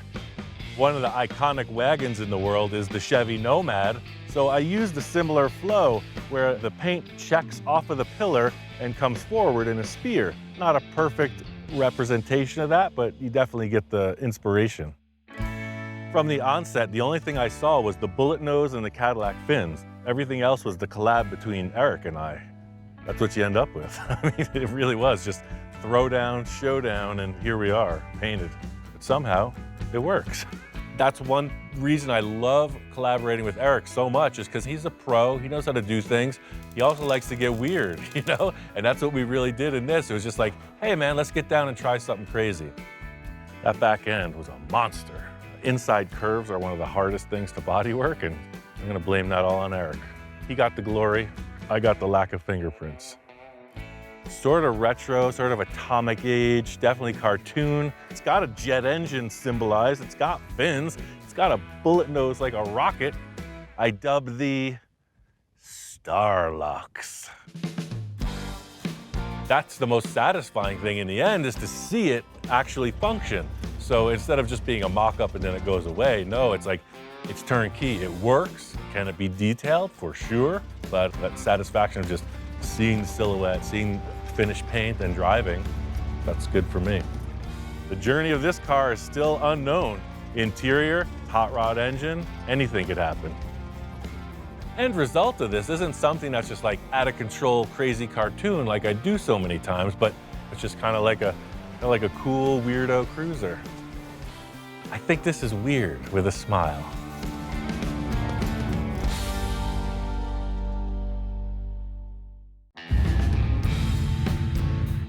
Out here at my friend Bill's place, he said, hey, come by.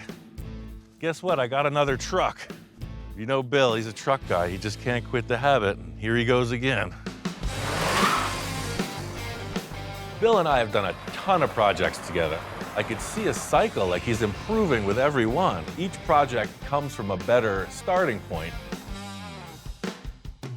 He usually manages to get his hands on some interesting stuff, and this truck's no different. Wow.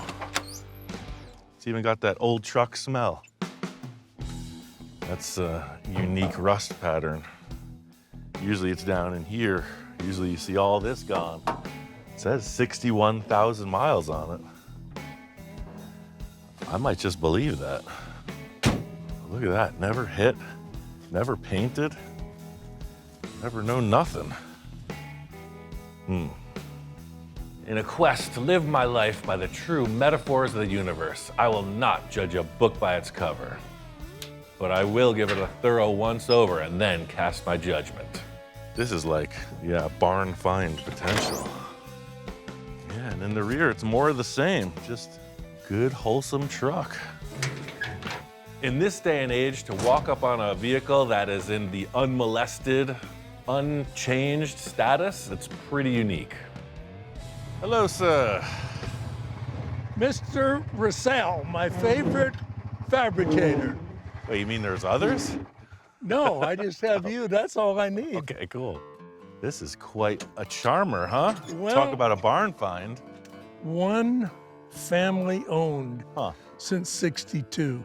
Wow. A friend of mine found it, and I went to look at it and just had to have it. Yeah, I could see why.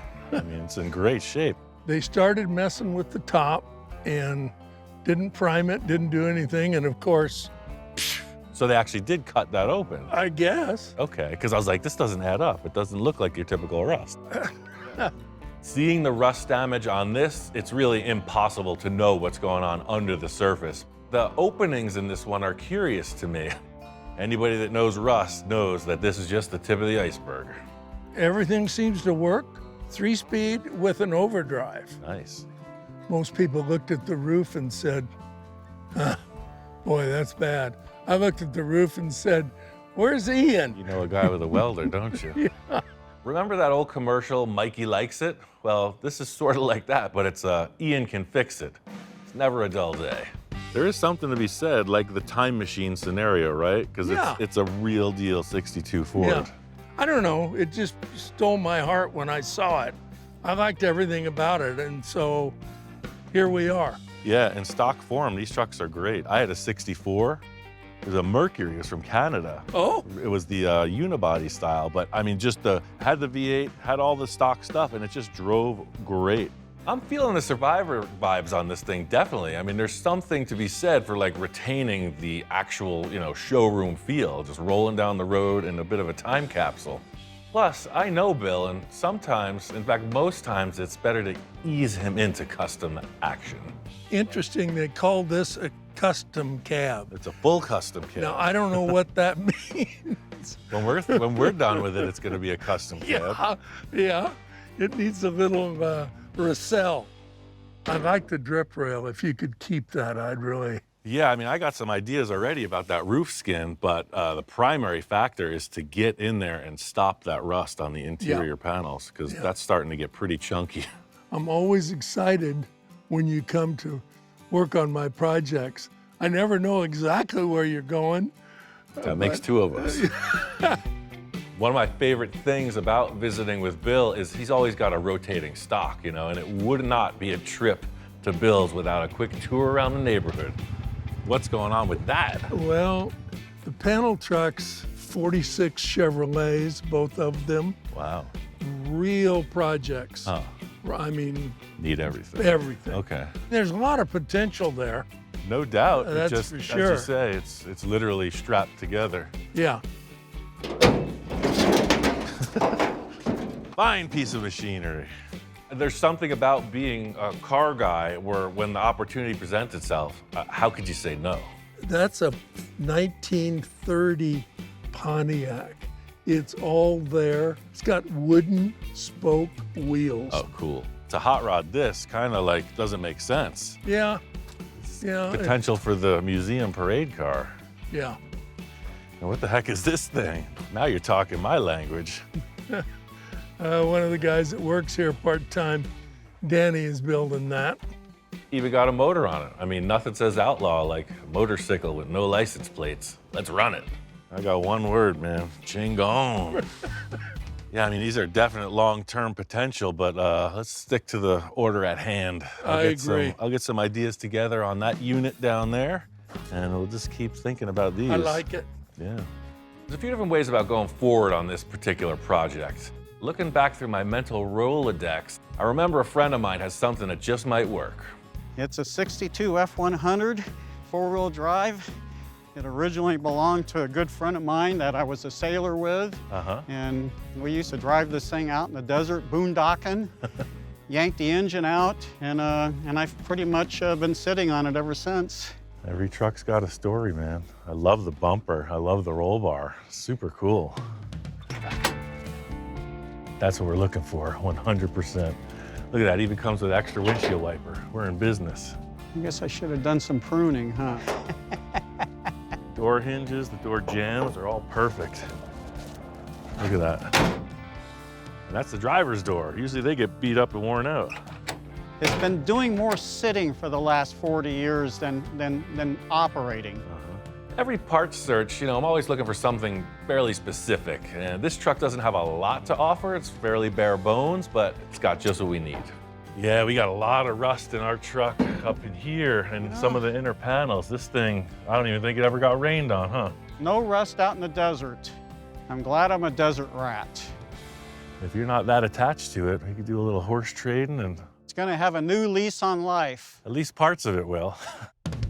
The one thing about dumpster diving is it's not as easy as picking something off the shelf. It looks like this rig is missing a critical element. It's got no rear axle. Well, I got my trailer. Maybe we could lift it up and just drive the trailer, right under it. It's always a new page opening, a new story unfolding. Things get kind of crazy in the Wild West. You're gonna have to pull them tires. Got this thing loaded up, heading back down the hill to Mr. Bill's. All right, twin trucks. Love these mirrors. The roof skin is pristine. That's the big deal on this. I didn't realize this is a long bed. That's a short bed. Look at that, I could almost grab this one. Good thing we don't need the bed. Comparing these two side by side, it looks like this one has all the parts for the old cut and paste trick. I really do understand Bill's wish to keep this in like survivor mode. So I'm gonna try to do as minimal cutting into the body as possible. Maybe we'll be able to swap a little parts. Make one better truck out of two. Let's see what happens. I want to get right into it. Cut into old orange, roll the dice, see what the future holds for us. Fortunately, there's enough trust floating around that allows me to proceed as I desire. Yeah, the first step is just like an exploratory cut. I'm gonna try to just make it look like nothing happened. I just want to see how bad the rust is inside.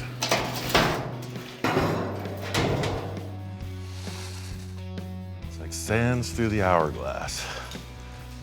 No cancer in here, it's just surface rust. So I'm assuming what happened was the moisture just got inside, started rotting it from the inside out, but none of the structures is rotten. That's the good news. What's the bad news? I don't know yet. Let's get a wire brush and see what's happening. I was really concerned about how the drip rail rotted away, but see, that inner part, there's no cancer there.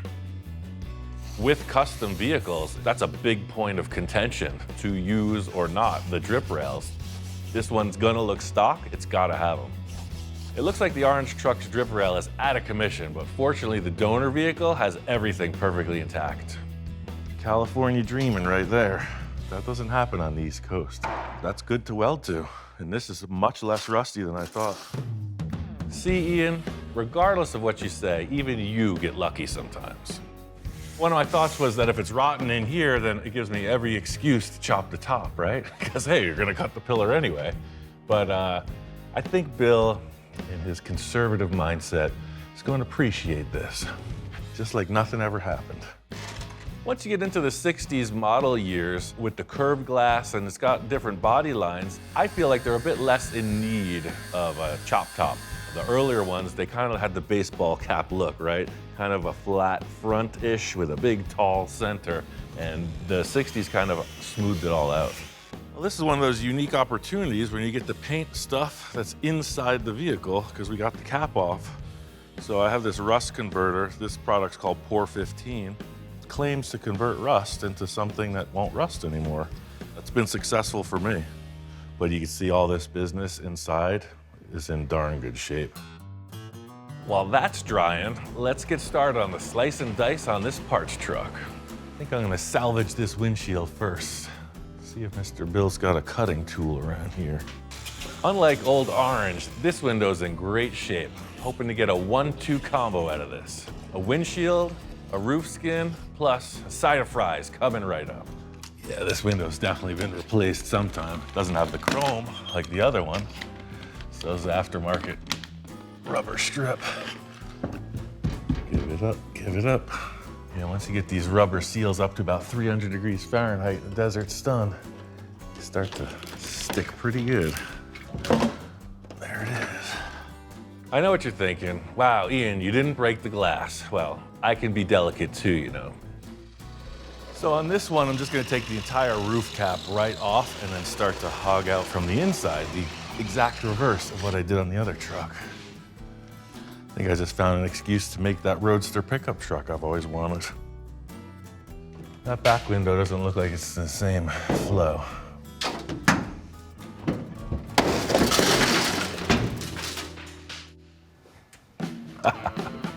Old habits die hard. What can I say? One farm fresh roof skin. Let's get that truck out of here. Let's take out this ancient artifact. Yeah, look at that, rust free. That is the desert, ladies and gentlemen. I want to leave the drip rail, but remove the structure. So I think I'm gonna take the disc and put it in this way now. Now that the skin's on the table, I can trim away everything I need using my patented surgical precision. So now you have all the structure of the truck intact with this front windshield surround preserved on the other vehicle.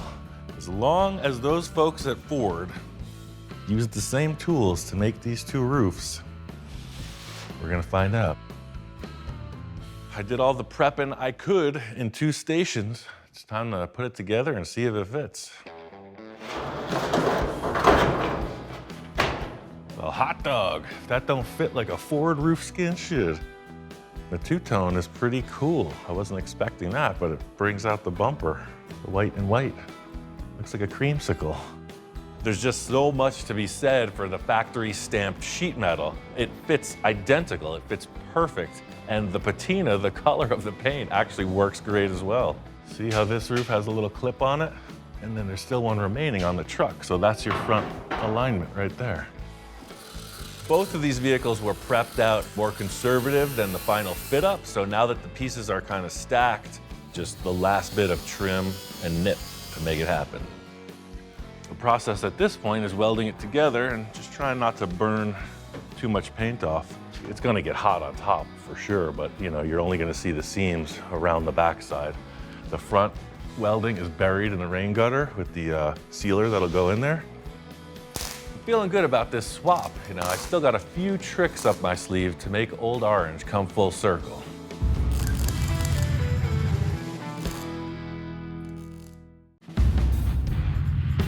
Got the roof skin buttoned up right on time. Here comes Mr. Bill on his trusty green steed.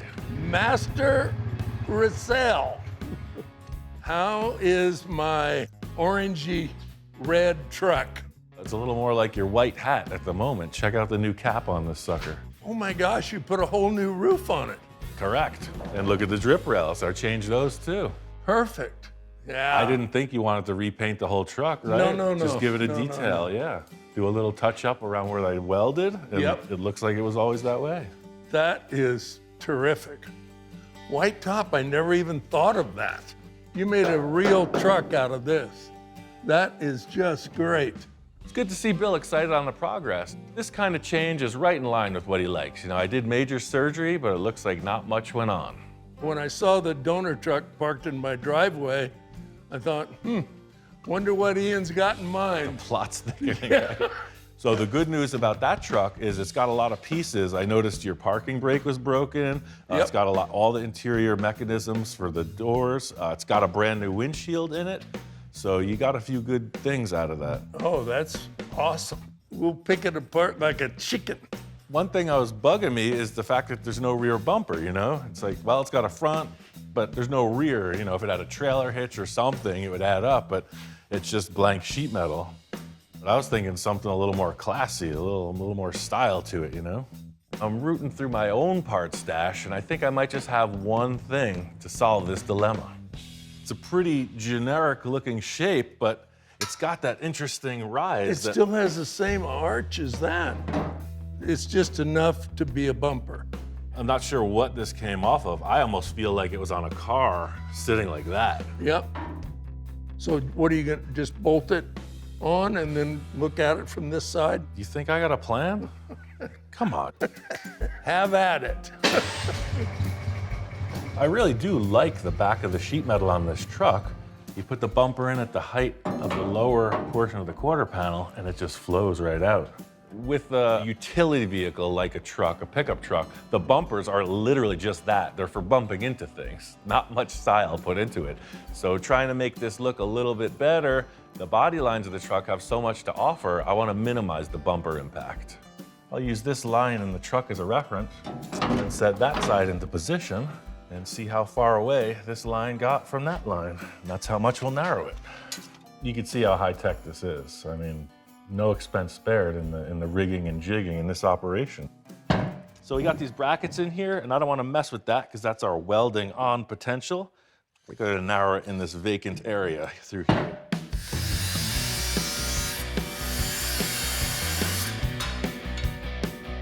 Mini bumper. Got this really high-tech straight edge out of Bill's toolbox. Fortunately, this bumper is the same dimension all the way through, but it's important to get it straight when you're aligning it for welding. such a clean looking design to bunch it up with welds or any other modifications would take away from it. So it's gotta be a seamless mod. This is pretty cool. These bumpers mounted flat up on the panel, and they're gonna do the same on this truck. Can't argue with that. Now it's like, oh yeah, look at the truck body, and then the bumper, just a little accessory. Simple, hang that license plate just down a little bit. I think that's the most that this bumper has to offer, is that it kind of smooths the line between those cheeky quarter panels under the taillights and just a bland flat cross panel on each side of the license plate. This shows you the old nip and tuck. Sometimes it's the answer. Paint that white, call her done. This thing is definitely making progress. It just leads to think, what's next? I'm gonna think about that for a minute.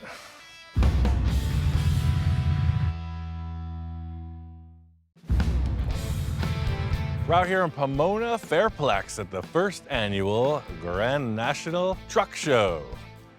Anything goes, kind of like an open invite. As long as it's a truck, come on down.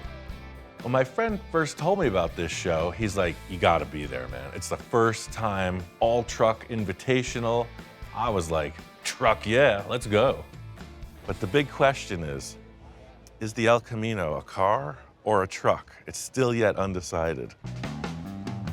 I say this all the time, we are so spoiled in Southern California. I mean, this show starts at the gate, in the parking lot, walking in, all the way through. This thing is unique. I love this bed cover. Who knows what year that's from, 40s, probably. It's steel, super cool. Yeah, the whole thing with coming out here is just to see like what's going on. If I could bring something to the table that would get Bill excited, that's what I'm all about. This guy's one of my favorite fabricators going, Slim. He builds some crazy stuff. And this van is like a wheelie popping machine, as evidenced by the giant engine in the back. The Highway Patrol loves to see this stuff on the street, so I'm sure that's why he did it, just to support the local law enforcement. Vans, trucks, you name it. Look at this yellow beast. Look at that face. Wow. 1950. There's something to be said for a vehicle that's as tall or taller than me when it's laid right on the ground. This thing. There's something about the cab overs, you know? It's the ugly duckling turning into a swan scenario, truly. These things are just big utility things, kind of ugly, kind of weird, but lowered down and customized, they are something. Is this your truck? I wish. Oh. I love it. Obviously, this thing's full custom, but the body started off as a 40 Ford cab over. Everything's modified. Super nice. I love how they pulled the rear axle so far back. I know you get this all the time, but I just want to shake your hand. Oh man, good to see you. This is yours?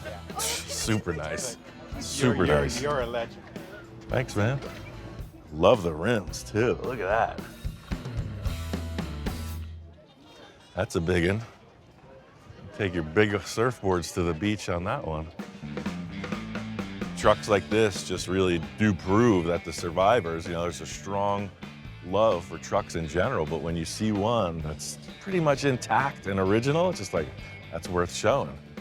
Never been painted, never been wrecked. It can't be stressed enough, there's something about the real deal, and that's what a survivor represents. Look at this 1980s fantasy machine. Look at how many shocks this has. I can't even count that high. It's got shock absorbers for the shock absorbers. Hot pink boots. Come on. This is the heartbeat of America right here. Look, it's got a cell phone and a television. This is modern. And this truck has it all. Suspension's crazy modified. It's body dropped. Can't really get much lower than that. I probably couldn't even fit in there. At a show with this wide of a range, there's no way to pick a favorite. I mean, it changes minute by minute, actually. Everybody's got their own vibe, right? So it's like, well, who would take a really cool Blazer style vehicle like that and put so much effort and love, and meanwhile somebody else is like, I want my truck as low as possible. I'm gonna mold the bed so it's barely even a truck anymore. I mean, huge amount of work to make this thing. Huge C-notch in the back, bunch of old barnwood. It's rad. This thing's serious business. It's barely even a truck anymore. This thing's a race car. This is cool. This reminds me a lot of the truck I did for Bill, where it's just like, truck this early never existed as a sliding ramp truck, you know? It's just like, wait, something's wrong. To me, it's all artwork. It's 100% a feeling. Wow, look at this. I love it. It's just like, I like that. It says 1925 Ford Model T. Zipped T. Super, super neat. Just the proportions are total cartoon. It's great.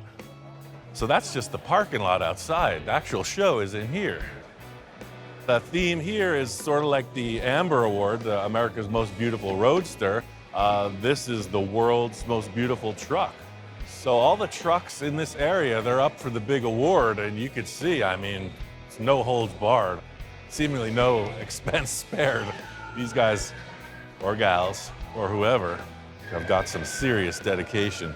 This is my gig, right? This is my living. I know what it takes to bring vehicles to this level of finish. And it's not one, there's hundreds, possibly thousands, all lined up, all primo. It makes me wonder why I'm sitting here talking instead of some of these other cats. Oh yeah, now we're talking. Look at the color on this. Wow, Diamond T. Man, this thing's a huge amount of work. Just crazy cool. This is pretty close to the truck Bill has. This is the unibody, but very similar. You see the shape of the roof and a lot of the body lines are similar, but this one is full on. I mean, just like these trucks, right? You got all different shapes, sizes, ages, and fans are the same. Especially being close to home at a car show like this, and there's so many people, they're just like, yeah, dude, love the show, keep on trucking. See what I did there? Truck yeah. Well, you know I'm a bit biased, but I mean, it is a truck, right? That's why it's here. It's got all the goodies. I love this. I mean, I love the Peterbilts, I love the Kenworths, the flat face ones, anything like this. Just look at this thing. It's like a freaking building standing in front of you. You just tell them Large Marge sent you. My favorite thing is to walk around looking for that one thing I haven't seen before. And I see this curved glass, you know, quarter window pickup truck, and they pop out. They're ventilated. I don't know much about accessories, but that one's new to me. Wait a second. Is this thing even a truck? I think they're bending the rules a little bit here. It was a truck. I mean, 1923, this was a truck. Oh, look at this thing. I don't even know what to say. It is a Suburban, 1955. When they're stock, it's something, but when they're stock and lowered, forget about it. Look at this thing, man. I mean, king of the boulevard. Super cool. This rig is pretty stealthy. In talking with the fellow that put it together, it's got so many things done to it. The hood has been nosed down a bit. He's got flush mount windows in the sides. He's got cameo taillights on it. It's a really subtly radical vehicle.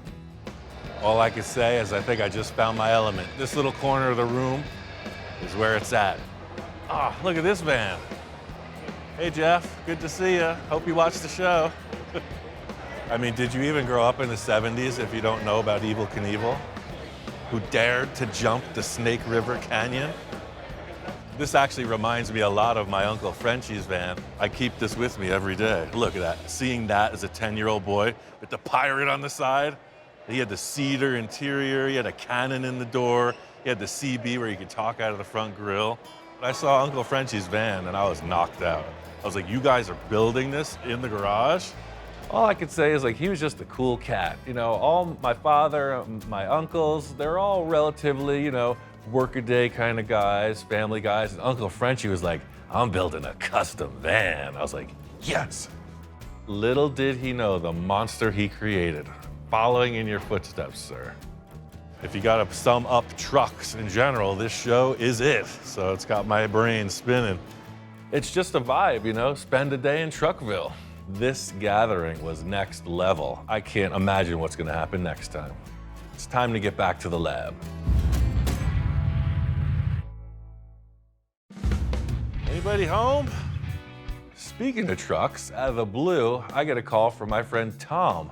This project and I have a little bit of unfinished business. Hey, How's Ian. it going? How you doing? I know you said you made some progress, but wow. It's a driver. It runs. Oh, cool. Yeah, Cool. It runs really good too. This thing looks great. It's a 1942. It was a military truck, a long bed, just a big utility vehicle, and he got a little wild with it. He shortened the entire chassis, bobbed off the bed. I did a chop top, little hot rod 6-cylinder engine. He's like, no, it's not a hot rod. It's not a street truck. It's a toy. Think of it as a giant toy truck. All I could say was, yeah, you're preaching to the choir, sir. I gotta say, I do love the big puffy tires, but these are cool too. Like you're saying, it's like the model kit where it's dual purpose, right? The truck is going to be this color right here. See the yellow in there? Yeah, that's cool. I'm actually thinking That's a about bold putting choice. fenders on it too, so that there's a little bit of color down here too. Well, again, like you're saying, it's dual purpose, right? So if you're taking it to the dunes, you take all that business off, take the street trim off and put the buggy trim on, right? Yeah. I love the bed, man. Had a friend of mine who was an excellent body man. He went ahead and cherried the bed out for me, and Yeah, cool deal. When Tom called, he said, hey man, just a few little pieces to wrap up. And I thought, hey, perfect timing. I am knee deep in the truck business. All it's missing is a rear bumper. I see what you're saying. my idea is like a Nerf bumper. You know what I'm talking Sure, about? It's yeah. rounded ends on it, and it's from the 50s. I think the late 50s, early 60s, and it was, I think, originally from a race car, the backside of a race car, because they didn't have starters in them. They used to push start them. Well, I remember these were 1.5 rounds, so I just brought some 1.5 tube Okay, and some bends, and maybe we'll just come up with an idea. okay. You're the artist, man. I'm Well, let's not overstate things. I'd like to see this thing run. You gonna pull it in? Sure. Heck yeah. It's got the twice pipes. It is exactly like the toy that he was describing. I mean, he was talking about these magazines and showing me different model kits, and I'm like, yeah, dude, like that's exactly what it would look like in the 60s, no doubt. Hold on, never mind this truck. Look at this thing. This is the real deal. That was given to me. What? It's a hot rod from the 30s. Oh, wow. During the war, they made a truck out of it for Like rations. so many other ones, right? Yeah, for war rations, yeah. In World War II, there were gasoline rations, and as I understood, you could get more if you drove a truck. The car's been lowered a bit. It's been chopped pretty significantly, and just a really nice touch with the windshield and convertible top. And it's got that weird back end. I mean, it is technically a truck. I think it's been chopped at least 4 inches. At least, look Yeah, how low that yeah. is. I mean, this gas tank is obviously not original. That's Yeah, first thing I always do if I get a car is I get it running and driving. Yeah. Crazy when an antique like this just runs. It's cool. This thing here, we're okay with. That's the one we need to work on. Yeah, I agree. I brought some tubes. Let me show you the bends I got. This, right? That's just about where you want to be. It really fills out the back of the truck. Right, so this would come in and turn down below the license plate, and then the bottom part would reverse like that. Yeah, just put a little spacer in there, huh? Yeah. Oh, that's cool. That's a great idea, Ian, right there.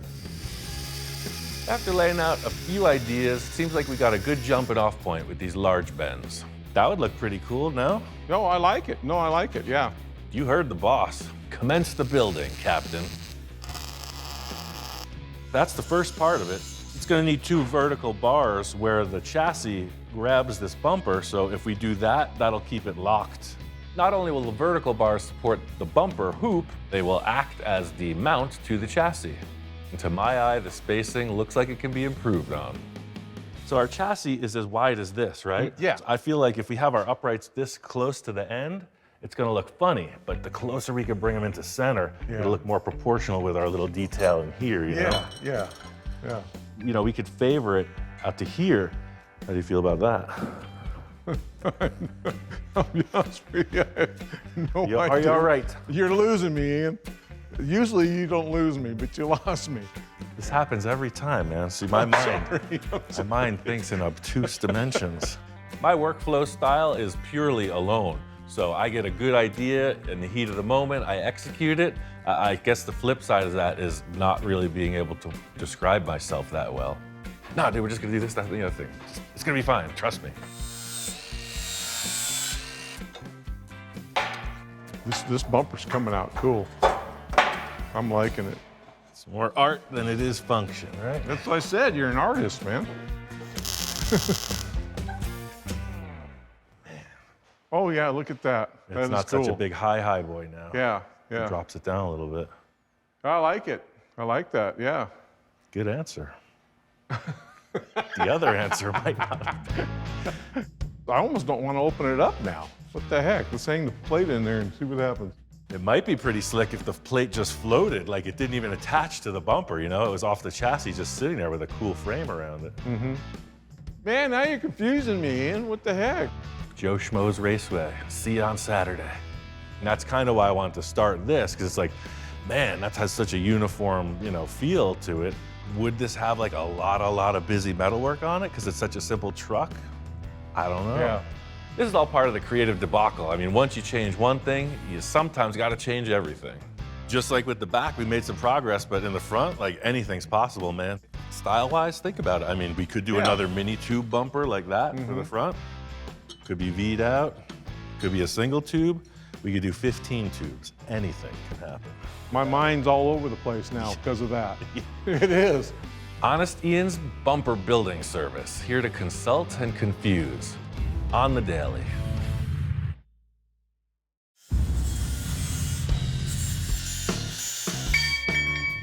I gave Tom a bit of time just to give the old stare down and see how he's feeling about this bumper. If you want to keep this as we built it, then it's as simple as just attaching it to some mounts. I like it just like it is. I still think it looks like some kind of workout equipment or something. It looks just like something Ed Roth would have built back in the 60s. Straightforward enough. We could just make some nice brackets, you know, make it look discreet, like we were talking about maybe that floating license plate in the center. I'm gonna wait until you've got that completely mounted before I even start thinking about the license plate. If it's centered down there, it may not be centered from here. Now you're talking my language, like the great sculptors of days gone by. When the figure is on top of the building, the head is actually out of proportion. It's bigger. Oh, yeah, because you're looking at it like that. Yeah. It's all so delicate. I mean, angles, distance, size. How could one possibly take it all in? Well, actually, I'm just gonna have my wife come out and tell me, that looks good. Rank, do it. Sometimes that works too. Yeah. Yeah, grab those 2 pieces of wood and let's clamp this thing back on. The old 2 fingers on the knuckle. There it is. Yeah, that looks it right there.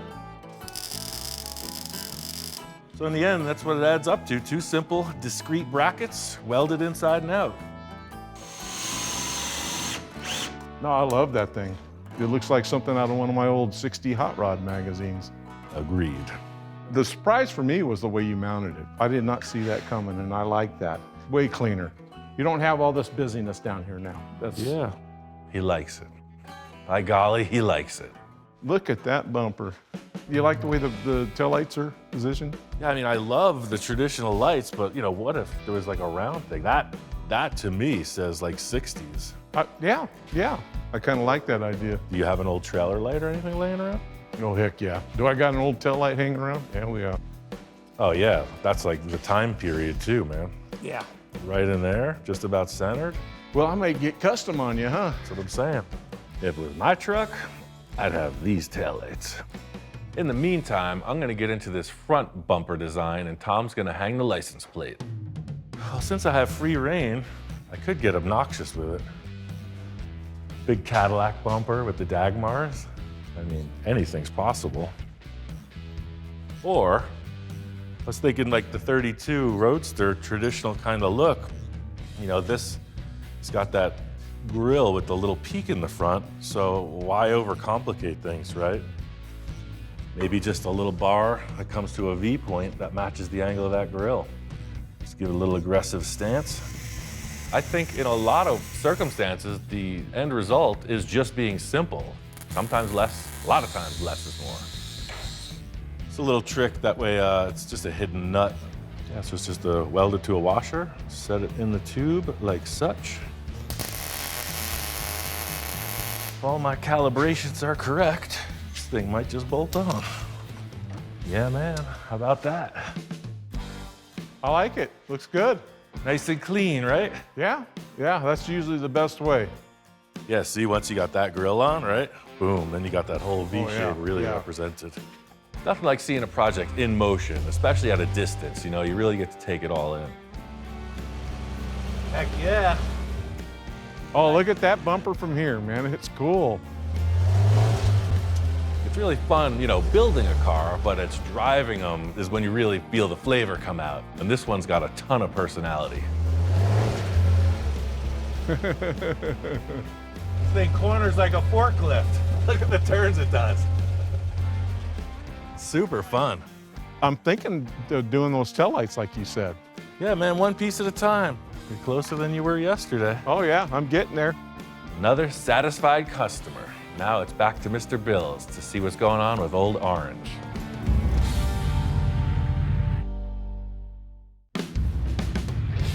Back out here at Bill's Ranch, and he says the truck is ready to rock. Well, there's your pickup. Had my guys do a little work on it. Yeah. Doesn't it look great? I love how they treated the paint. Yeah, my full guy does a good job. Yeah, no kidding. Look at that roof. It's like it was never even changed. Yep, the roof is perfect. Cool job. It was really interesting to me how they kind of faux finished the front and rear bumpers to match the roof cap. Pretty slick stuff. Because when you open the door, it's like the dashboard and the top, they make a statement together. Yep. That's really what I was hoping for. There's something about the white paint, when I put that new skin on, it's just like, wow, it kind of brightens the whole truck up. It's interesting. By leaving that factory seam between the window and the roof cap and putting the weld in that nondescript area, slapping new drip rails on both sides, it worked out pretty clean. Oh, it's great. Drip rails were non-existent. Yeah. You know, it makes these projects so much better if you have a parts or a donor. I mean, look at everything you got off that donor truck. The big bonus here was the donor truck. Not only did it have the roof sheet metal and a couple other accessories, it had this pristine windshield in it as well. One other thing about the donor truck was it had these cool side view mirrors, and they just scream, you know, California custom truck scene from back in the day. Standing in the back of the truck looking forward, I would see these bumpers hanging out past the fenders, and I thought, well, we're really inside on the rear. We got to tuck that front in as well. This stamped line takes a hard turn right here, right? That looks cool, but then this thing is just kind of flying way out. What if we could get that bumper to match that as closely as possible?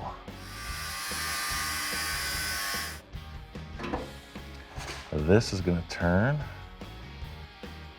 something like that. I think one of the goals with customizing is to make the vehicle more seamless, make it look like a lot less has been added on. This bumper does have a more molded to the body shape now than being accessorized. The key mandate with this from the start has been like old school, survivor, kind of stock, but different. I love the back bumper instead of the big clunker commercial diamond plate thing that was on there. The chrome was the only thing bothering me about this back bumper, so I love what they did. It just looks like it was always there. I don't even know where that came from. I can't wait for the person that tells you. Yeah. I love the wheels and tires too. It looks like it should be that way. Yeah. It's just some subtle things you did, and it's a survivor. It's great. I love everything about it. I wouldn't change a thing. Sometimes it's better just to leave it alone. Hard for you to do. I didn't say that, but it worked this time. I want you to take it for a ride. It runs good. I want to know what 1962 feels like. There you go. Purrs like a kitten. Sure does. This thing sounds good. The cool thing about this truck is it's got a V8 in it from the factory. This truck's got a lot of torque. Man, manual steering, manual brakes, roll-up windows. That's what's happening. It's interesting, you step into this thing and it's like a time machine. All of a sudden, Bill's telling me war stories from back in the day. He's having flashbacks. I tell you, 1962 was a mighty fine year. Yes, sir. I've driven a lot of different vehicles, but there's something about the pickup trucks in the 60s, they really hit a different stride. They went from this almost tractor-style driving, like very archaic, to this thing, even with a solid axle, it's got smoothness and it's got power. I'm not sure what it is specifically about trucks, but it's kind of like the family dog, right? Where it's just like, it's always there, it's always reliable. It's just a unique thing. gotta say, it's authentic, man. Yeah, I think it's a keeper, Ian. Bill is one happy customer, I gotta say. You could tell in the tone of his voice when he's satisfied and he's like, yeah, this is just what I needed. Everything about him has always sort of been the same way. He's like, not as wild as you, man. It's like, I like some cool stuff, I like custom stuff, but let's not get too far. It's interesting how things stack up. There was a lot of trucks going on in the past month or so, so I don't know, maybe I'm getting the itch. Might be time for one for myself.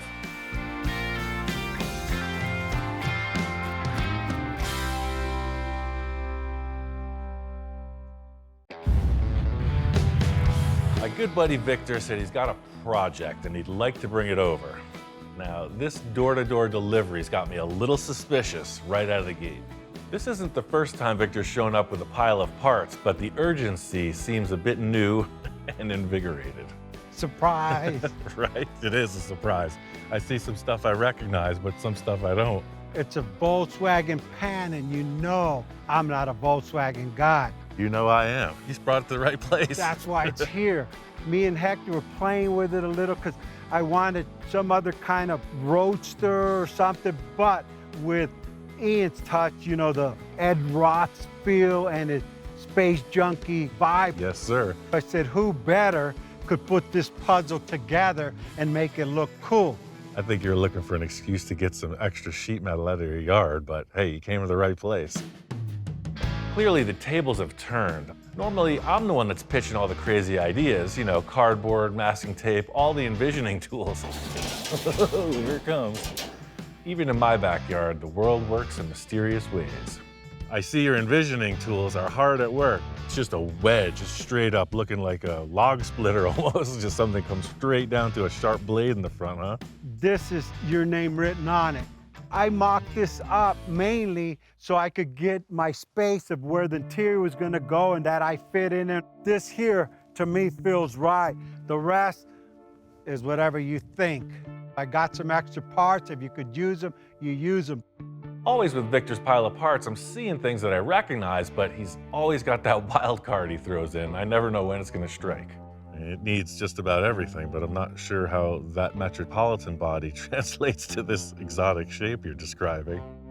I think these little Metropolitans are awesome cars. It's just like for customization potential, there's not really a lot going on there, but hey, you gotta start somewhere. Sleep on it, let the stars affect you out here, and you'll feel it. Ladies and gentlemen, he has a dream, and the knucklehead to fall through with it. Here's some options. I brought you some tires. Check this out. That's a big one. If I wasn't confused before, I definitely am now. I thought we were doing like Hot Rod Roadster. It looks like we're heading to the Dub Show. That's some serious tire compared to what you were working with. Look at the way that looks now. It's got that look. It's got a look all right, I'll give that to you. The body, your wedge, I call it a piece of cheese. You could call it the cheese biscuit or whatever you want. I've threw out some wild ideas in the past, you know? I'm always open, fair game for creativity, but I don't know. May I introduce our latest project, the cheese biscuit. There she is, look at that. An image is worth 1,000 words. The Metropolitan, I mean, do you see that incorporated in this? I don't know what I'm seeing, man. I'm gonna have to think on it. Hey, I got some more stuff behind my truck, and I think it might I'm getting heart change the palpitations. vision. I don't know if I could stand this. What else is there? At the beginning of every project, it's just important to stay focused on the big idea.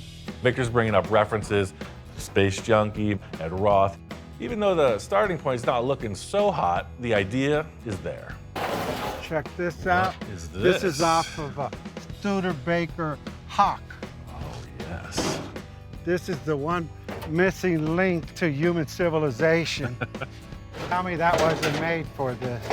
Holy cheese wedge. That is what's happening. Look how the spear points right at the front spindle. Phew. I mean, that's the game changer right there. All the proportions are pretty wild, etc., but once we put this fin on, it's like, whoa, okay, now I see where we're going. Big fire starts with the strike of the match. You just need one thing to set it off. Of course, I understand. I just brought you the parts. That's 2%, you got to do 98% of filling it in and making it all work. It's almost too easy. Simplicity. Like, aren't they all?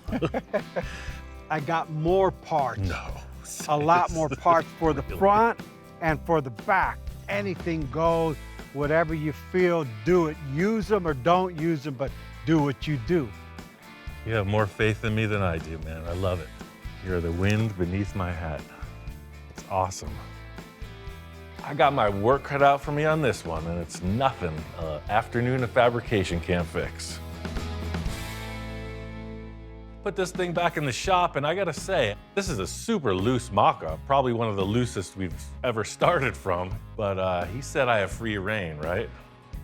That's what I heard. So I'm gonna do what I think needs to be done. I love the idea of building a concept from nothing. Victor pretty much came in, made a bold statement, and dropped the mic. He's like, that's your job. So we can reference that should we need to. All I've ever wanted to do is just build my own stuff, so Victor's showing me that opportunity. All right, we got this mouse trap out of the way. He's talking about these rims, 22-inch diameter rims on a Volkswagen. Let's just see. Take a moment to digest the possibilities. I'm not 100% feeling those rims. I'm not opposed to big diameter wheels, but something about the stagger, right? You want big in the back, little in the front. That's the hot rod flavor. Looking a little like a roller skate at this point. Victor likes big rims and he cannot lie. Now we're getting somewhere. Helps, we're trying to hide that engine, so we're trying to pack as much material around that as possible. Those rims do just that. Wheelbase is way too short. Close together or far apart or just right. See what I'm saying? Right now it's got the Mr. Peabody look. It's kind of like really close together. Smaller wheels would appear farther apart. Right now I think I'm just getting hung up on the actual look of these rims and not just the overall proportions of it. So I'm gonna try to look past that and just use them as circles. So you got your standard 45-degree miter, right? But then you got that, right? Now a car like that is like, that's what we're looking for. A weapon, not just a commuter car. I think I gotta cut this floor pan.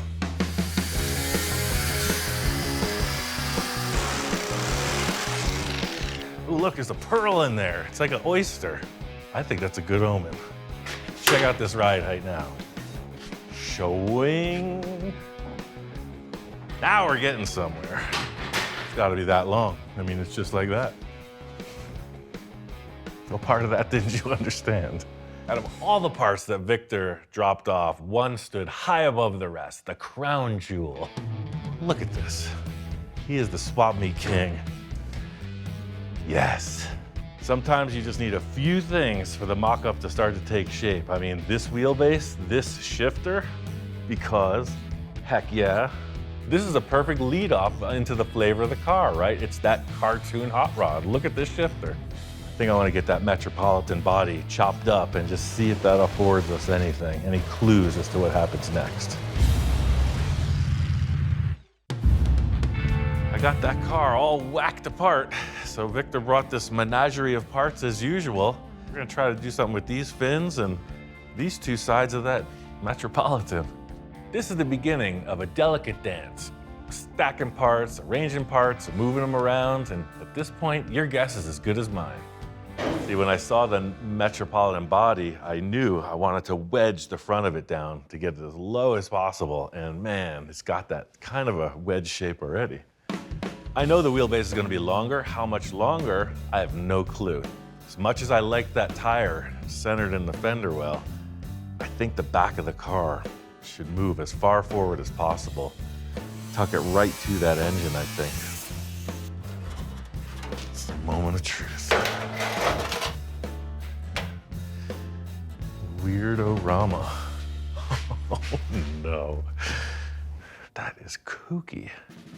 All of a sudden, it looks really, really tall at this point with that fin stuck on there. Let's see if we can make this door hinge and look as low as possible.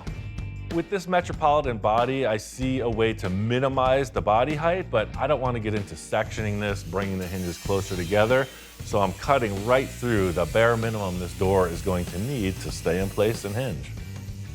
So that's as low as it can be. Space Junkie was successful because it was so squished. Let me see what it takes to take off this door handle. I might just cut the whole top of this body off. At this stage of the game, I'm basically grasping in the dark. I have no idea what I'm up to. Just looking for that thing that's like, ah, there it is. So I'm gonna take off that front tire and use it as a template. I wanna be showing the tire complete, so now you can see that panel doesn't look so big with that massive hole cut in it. Sometimes you just need 3 tires for a 2-tire job. I think I'm gonna cut the top of that door off. See the camel hump on the front? It's no bueno. It's got a swing.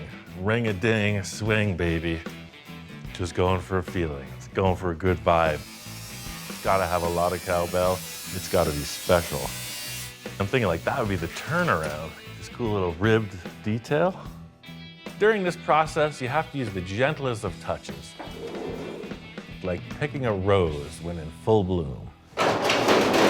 Here. Easy. Pretty loose arrangement, eh? What I'm looking at is this fin ending and then the body continuing like such, right? You got a lower wedge, so it's like boom, boom. Right there. The door just looks so appropriate coming right to the tire like that. This is the true envisioning process. I know it's not in plain sight, but it is if you look in just the right places. Anybody, right? You walk in the door and you look at this. It's like, what is this? I guess I do get caught up in my own brain sometimes. Supercalifragilisticexpialidocious. Look how big that quarter panel is. Without that tire on, whew, that wasn't gonna work. Aha! There's a tire in there. I can't stand it. First I didn't like the rims, now I'm all goosey. This style rim might win me over after all. Having a body panel next to this wheel, it's like, whoa, wait a second. Yeah, that's hot rod. Proportions everything, and looking at that taillight hanging off the back end, I'm like, ooh, we gotta tighten that up a bit. This is what's gonna sell the back end of the car, in my opinion. I'm really happy with the door, the tire, and the bobbed off back end. This fin is coming down, coming forward, and then again, our axle being somewhere out here, I'm assuming. Maybe furtherer, I don't know, but that's kind of where we're at. I'm gonna replicate this exact measurements to the other side and then carry on with the front and the back. Even though we only have a half a car presented, I feel like we're leaning in the right direction. And even if we're not, we're only half wrong, right? Diced up that whole Nash Metropolitan and it worked out great. I just mimicked the driver's side with the passenger side and put in a bunch of structure and made this cool little curved backrest. You got some representation of what the back of this bucket area that you sit in is. It's feeling good. At this point in the process, my focus is on getting the front of that car as low as possible. The Volkswagen Beam with its stacked tubes was not going to afford that super low look, so I called in some reinforcements. I ordered a 6-inch drop axle from Speedway. This is your typical hot rod setup. Disc brakes, rack and pinion steering. It's not a Volkswagen, Victor. We're hiding all that business. When people look at this, they'll be like, wait, something doesn't add up. There's usually a big V8 engine sitting right here. Not this time. Literally, the hood height can be right here. That's super low. Volkswagen and the hot rod, they gotta meet up. I got a plan. It involves some of this. It's from another project, that crazy trike thing. Piece of the leftover chassis, it's super strong. Oh, I gotta get back in the gym. This is envisioning central right here, and look how close this perch is to that body line. I like that. This is what I was seeing when he showed me that wedge silhouette. It's like extremely low in the front. And when I saw it on the VW, I was like, man, it just doesn't work. You got these two shocks coming way up. This is gonna work. I mean, usually we talk about like, oh, waist-high car, knee-high car. Now that's a toy. I think this wheelbase is perfect. I want to get this thing into like a roller status and then consider what's happening with the body. Looking at Victor's mock-up and looking what we have here, I'm seeing a straight shot on an angle, front to back, right to the front spindles. Cheese Biscuit has an angle. It's sharp cheddar. I think for right now, I'm gonna bolt these heim joints right to the pan just to get some kind of a reference. To all those that say I don't even have a tape measure, well, I found it and I'm using it. This is one of the only times in life where it's hip to be square. That's a win. See? Nice big rainbow bridge. And what does every rainbow have buried inside? Mounting hardware, of course.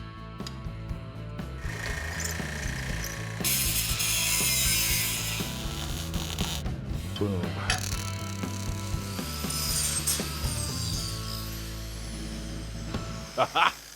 Of course, that structure is going to get a bunch more strength. This was just to get the axle in position so I can set up this sheet metal.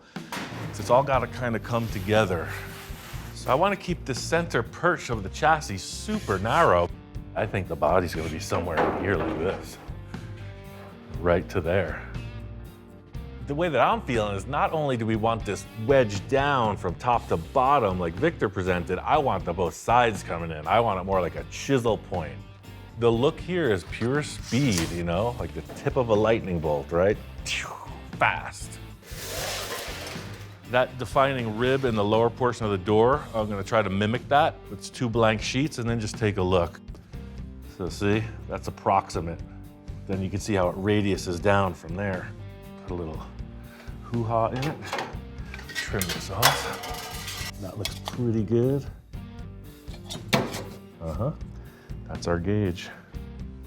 That all started when I was learning to make gutters for houses. You could see that this could easily be turned into a gutter shape. So some people, like the wealthy, they wanted a special shaped gutter. Seriously. So they said, oh, I drew this design, and now how do you do that? That's how I did that. Sometimes it just shows you can work yourself out of the gutter. You could be somebody. This is a different radius for sheet metal. I'm just gonna clamp it to the table and hand bend it. Bring in the heavy timber. With all metal, control is the law of the land. You tell it what to do. That being said, sometimes we all need to be told what to do. I mean, what are we supposed to do? Think for ourselves? Wait, no, I'm doing this backwards again. Let me reset. Get my dyslexia on. But again, when you don't have any rules, and you got no supervision, stuff's bound to go wrong. I've learned a lot more by making mistakes than the times when everything's gone as planned. Are we doing it in the right order, Ian? Yes, I think we are. I'm a dancer, I'm a shucker, I'm a jiver. I'm not sweating. It's cold out. It's fine. Everybody hold your breath. Probably have to step on it once or twice. Woohoo! I'm feeling this. Shoots the line right across from the rim to the rim. If Victor doesn't like that, we're gonna have to have a serious discussion. I gotta say, it was a little dicey. I flipped, I flopped, bent and unbent, but I think this body line works. Flows right through. The front is looking impossibly low. I love it. Everything about this is progressing for sure. The front of the car is just looking too boxy to me. I got an idea to enhance this front grille and the way it meets the door hinges. We are 2 sides closer and we're still not playing with a full deck. On to the next. Wanted to get all that structure in place before I really got this body into shape. So now it's gusseted, triangulated, all the things. Standing back looking at it, there's still something with these body panels that needs to be addressed. Started notching it where the body would pass through these radius rods. And I started looking at it like, is it really gonna be this hard angle here? You know, because I want to pinch right to that grill. Because look at that shape. I don't like that. It looks like a soapbox derby car or something made out of plywood. I want it to look like a 52-year-old amateur built this, not a 12-year-old. Let me get my inspiration stick. Right? Yeah, it gets small real fast in here. My foot's actually outside of the car at this point, but it's all about the look, right? I mean, you do want to look like the giant monster sitting out of the car, so I think making it as small as possible is appropriate. Even though Victor went through great lengths to rope off the interior space for his seating, where he's like, yeah, I want to step in the car easy, I want to be sitting here like this, cup holder, the whole thing, stereo's playing. I'm like, no, we're gonna tighten that up. Like it's purpose built, as small and light as possible and as strong as possible for that one driver to fit. So I'm doing the exact opposite. I'm gonna make it undrivable by the actual creator. It's gonna be that tight. It's so easy to continue stacking until it looks like an overweight mess, right? I've always taken the opposite route and try to like sharpen it, refine it. A lot of times you end up with a much smaller interior than expected. Looks better already, baby. I hogged both of these cavities open, so should give us a few more inches. Yeah, it's pretty aggressive.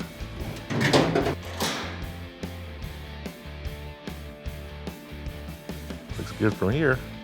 I think the choice to cut this floor pan into a triangle shape was the right one. I mean, looking at it from the nose now, it's got the flow.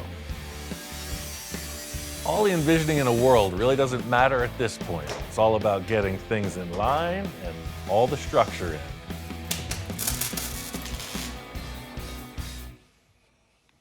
Goes from like thin body, and then the body comes in, it's just totally not a Volkswagen. Something very different. But we aren't done yet. We both know that this concept has to be as complete as we can muster to prepare it for the arrival of the master enhancer. Like they say, you never get a second chance to make a first impression. I think Victor really didn't have a lot of expectations coming into this. Like he had a concept, and like I think he's along for the ride. You nailed it. I mean, who in their right mind, the way you continued the body line, so the whole side of the car is complete. It's awesome. I love the front end you put on this thing. The tires in the front, we almost need to do something like you did on the Space Junkie, something narrower. That's bugging me also. It looks like it's got two giant mitts coming at you. Look at those spokes I brought in. Those are off a T-bucket. I don't know why there's knobby tires. What if we just take those rims and just mock them up? I think it's gonna make the front of this car look so much lighter. All right, let's do that. Victor's got really good taste in cars, obviously. So in me putting on these rims, it's like, oh, it's a very classic look all of a sudden. And yeah, you can get with that, right? I mean, knobbies or not, look how light the front of the car looks now. I mean, look at you got a wedge coming right after you with wings coming out. So it's like, what the heck's this guy doing? It's gotta be Ian's stuff. I just need a little bit more beat, but I got what you're trying to tell me.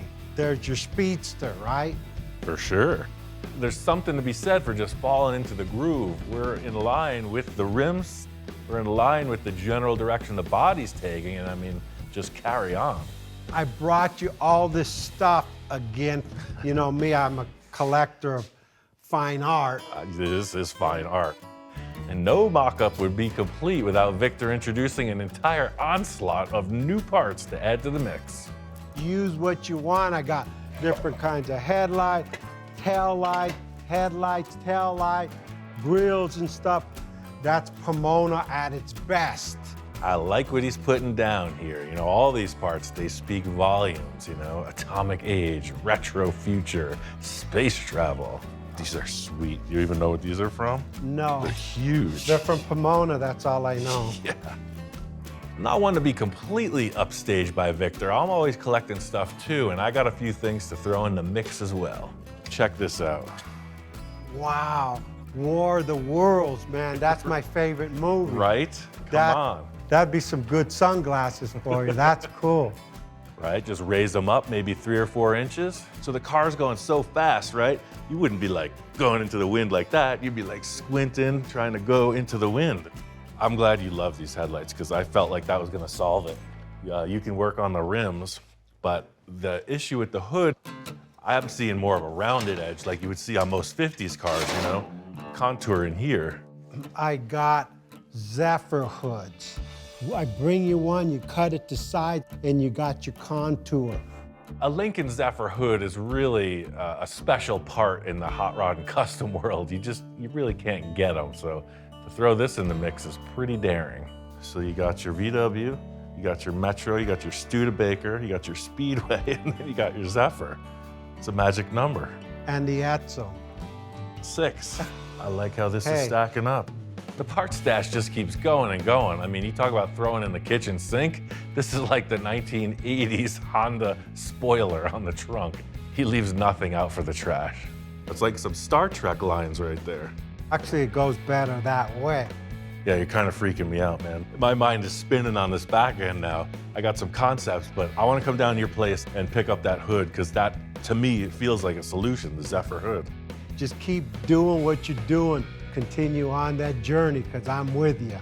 This is music to my ears, you know, the synchronicity of ridiculousness. Victor is on track for success.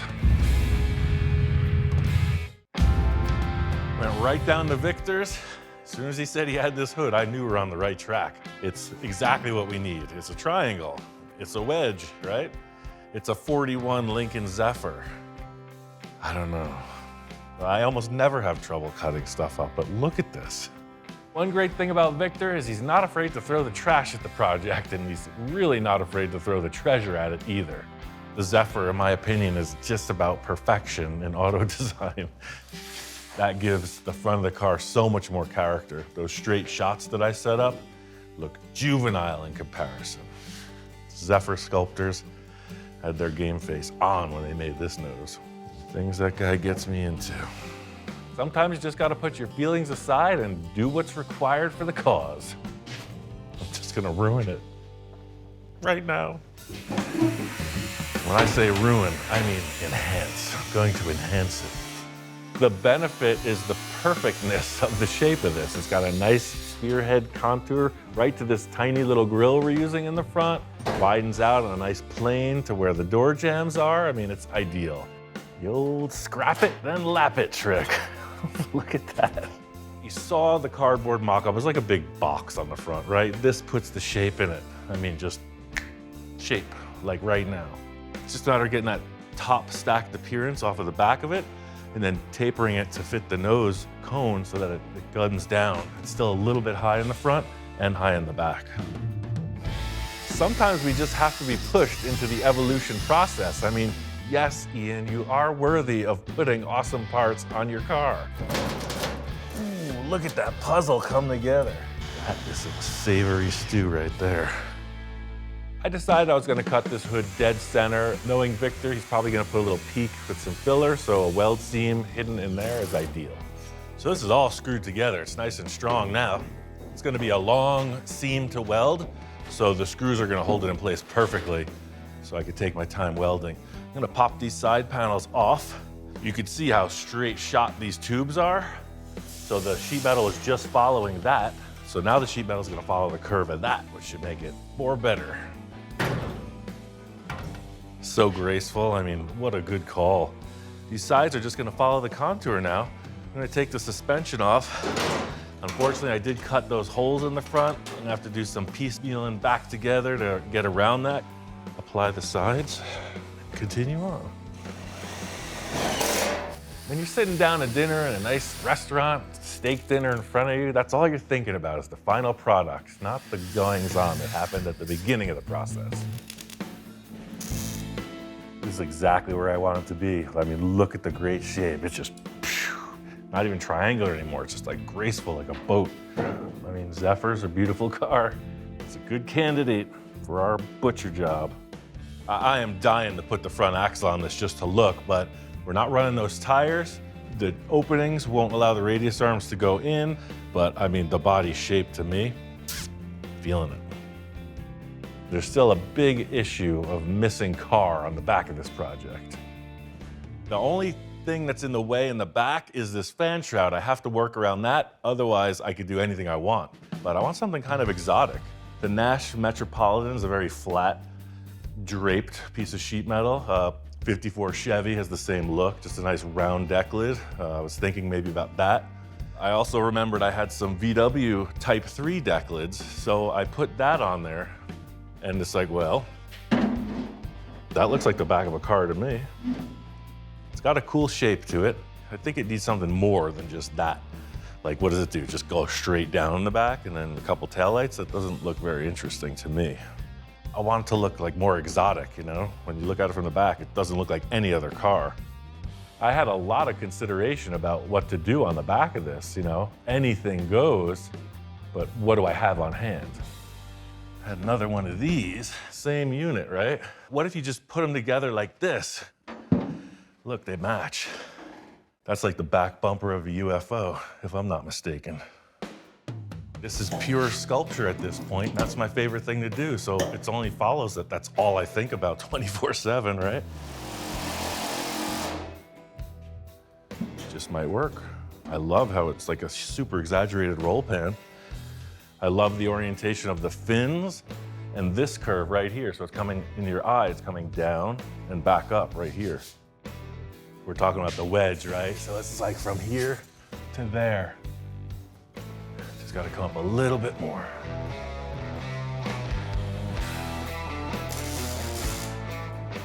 I want this to raise high up enough to access the engine, etc. I want the whole back of the car to open. So I'm gonna come up with a little hinge plan, swinging from the stock mounting location on this deck lid.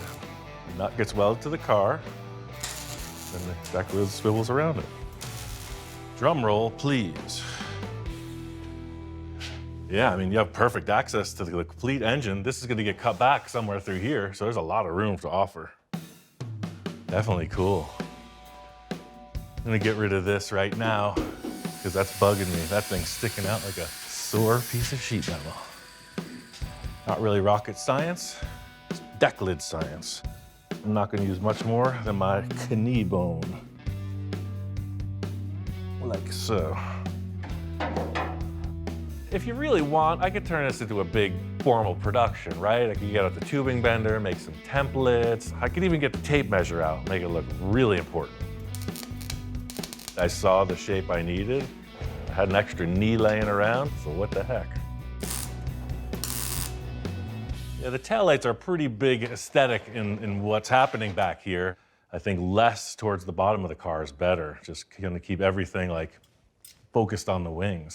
I think it's about time we busted into Victor's treasure trove. He brought in some real jewels, and I think this car could use some sparkle.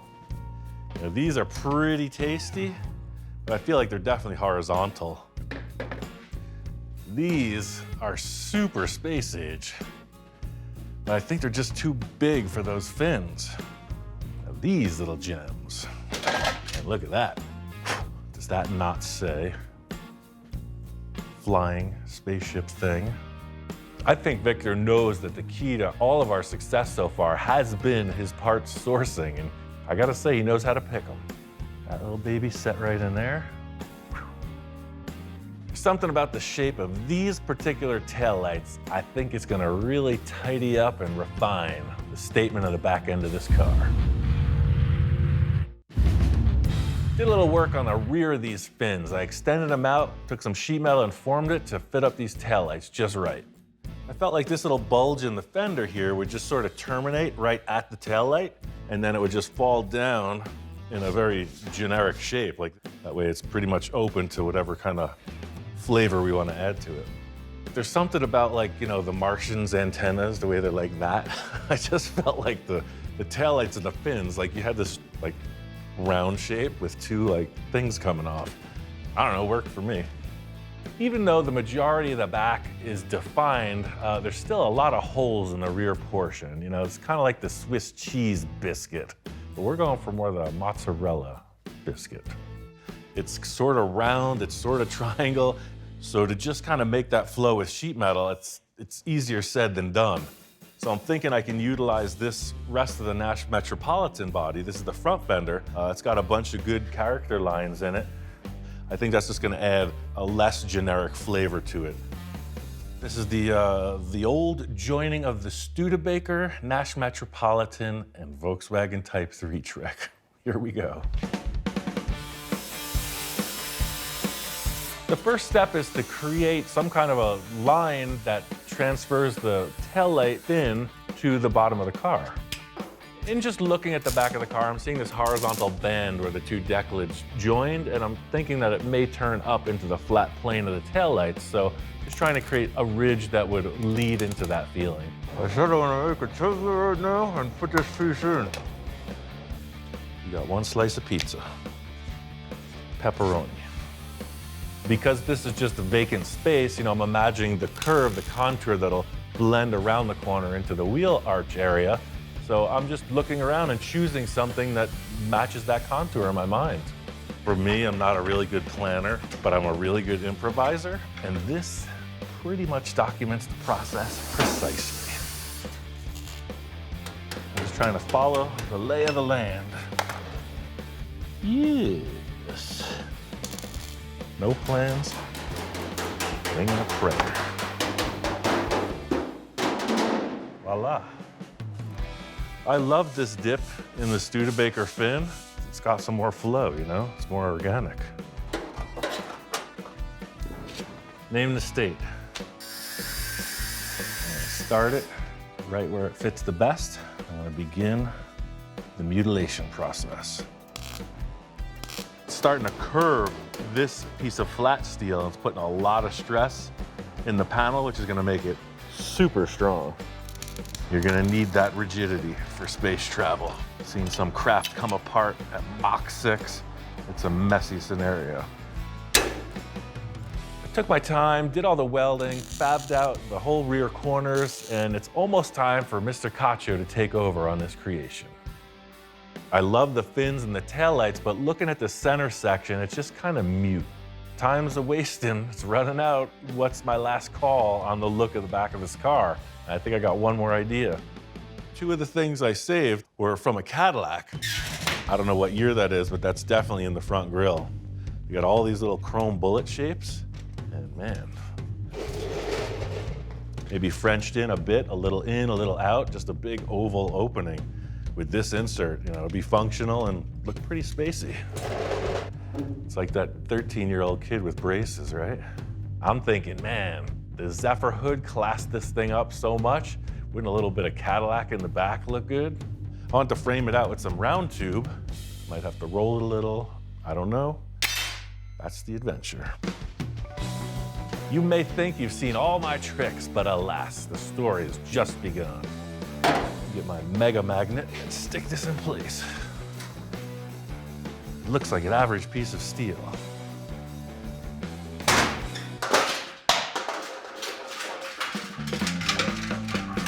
That's how powerful the magnet is. Could pull a wall down if I'm not careful. Hours of fun with your friends. Love it. So you just stick it on the car, stick your piece in place. I think I'm gonna pull it down a little bit because I'm seeing like a graceful arch. Been on the horn with Victor. He's doing some serious thought and gathering for this vehicle. I think it's ready to head down to his shack. He says he's got his interior mind going. Victor is the fit and finish master. He's like, no, you just hung the skin on the body. I'm ready to dress it. I've seen him be reasonably conservative on some of the projects, and I've seen him go off the walls on others. So this thing, who knows what could happen. I'll just put this wire to hold it as a reference, but that's kind of the look. This really added to it. Now the deck lid has some dimension to it. It's like an alien face. It's pretty weird. That was the last major aesthetic change. We're still working on some concepts for the windshield and dashboard. I think the momentum is building. This car at this point, as wild as it looks, it's still a blank slate. Once it gets into Victor's hands, all bets are off. The only thing I can say for sure is that we're not sure where it's gonna go from here. Let the dice roll. Victor called me down to the Cacho residence talking about change. Business as usual with this guy, always hustling. Check this out, Ian. I might need a few more slight enhancements. Yeah, as usual. Wait, what? Wow. Whoa. Talk about a jaw-dropper moment. I'm just like, wow. I'm expecting a car in the middle of some kind of crisis. This thing is awesome. Holy moly, you've been a little busy. I slightly changed a few things. I can see the changes. It's orange now. You wanted a cheese biscuit, you got it. It's done. It's finished. It's beautiful. It's even orange, like sharp cheddar. I love how you changed the fins, because you kept saying like the grill looked like an angry rat with the ears sticking up in the fins or something, but this totally fixed it. One major change in the back was the taillights are disappeared. He rounded off, and I gotta say, good call, man. It looks smooth. It defines its own look, right? I mean, tell me when you've ever seen that before. Never. It looks great. I just wondered, like, you know, what are you gonna do for taillights? I got taillights. just I'll didn't never put 'em live in. that down. Everywhere I go, where are the taillights? Stay there. I don't want to take that heat anymore. Taillights. Oh, right on. Stealth mode. I think the car is a little bit of everything. It's futuristic. It's definitely got street rod vibes. The classic panel shapes of the old cars we used are represented, so it's kind of a mashup. It's its own thing. And the original bubble topper where we started blowing bubbles, I brought it and made the windshield out of it. Right. Okay. And I just kind of added another contour to it. I like it. Yeah, I love the interior. Clean and classy. We did flip-flop in conversation on the wheel choice. I tried spokes. He ends up with these big diameter, like exotic car rims. And in the end, it is an exotic car. These are off of a 4x4 truck. Right, I know the style, the big lifted trucks with the small, low-profile off-road tires. And now I see what you're doing, man. It works. With Victor and I, our collaboration is always sort of the perfect storm. You know, he's like, I got these crazy ideas. I'm like, well, I got this crazy brain and I got a welder. And every time it works out really cool. You know me, I'm a fanatic. No, Once I get no. started, Don't say that. A fanatic? I would never have thought. Victor fires it up and tells me to jump in, and I'm like, where? There's no room in this thing.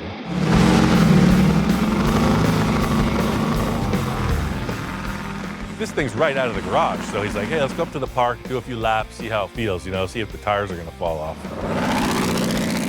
My first ride in a Roadster just sealed the deal for me. It's like a chopper with 4 wheels, and you got the same vibe in this car. It's very light.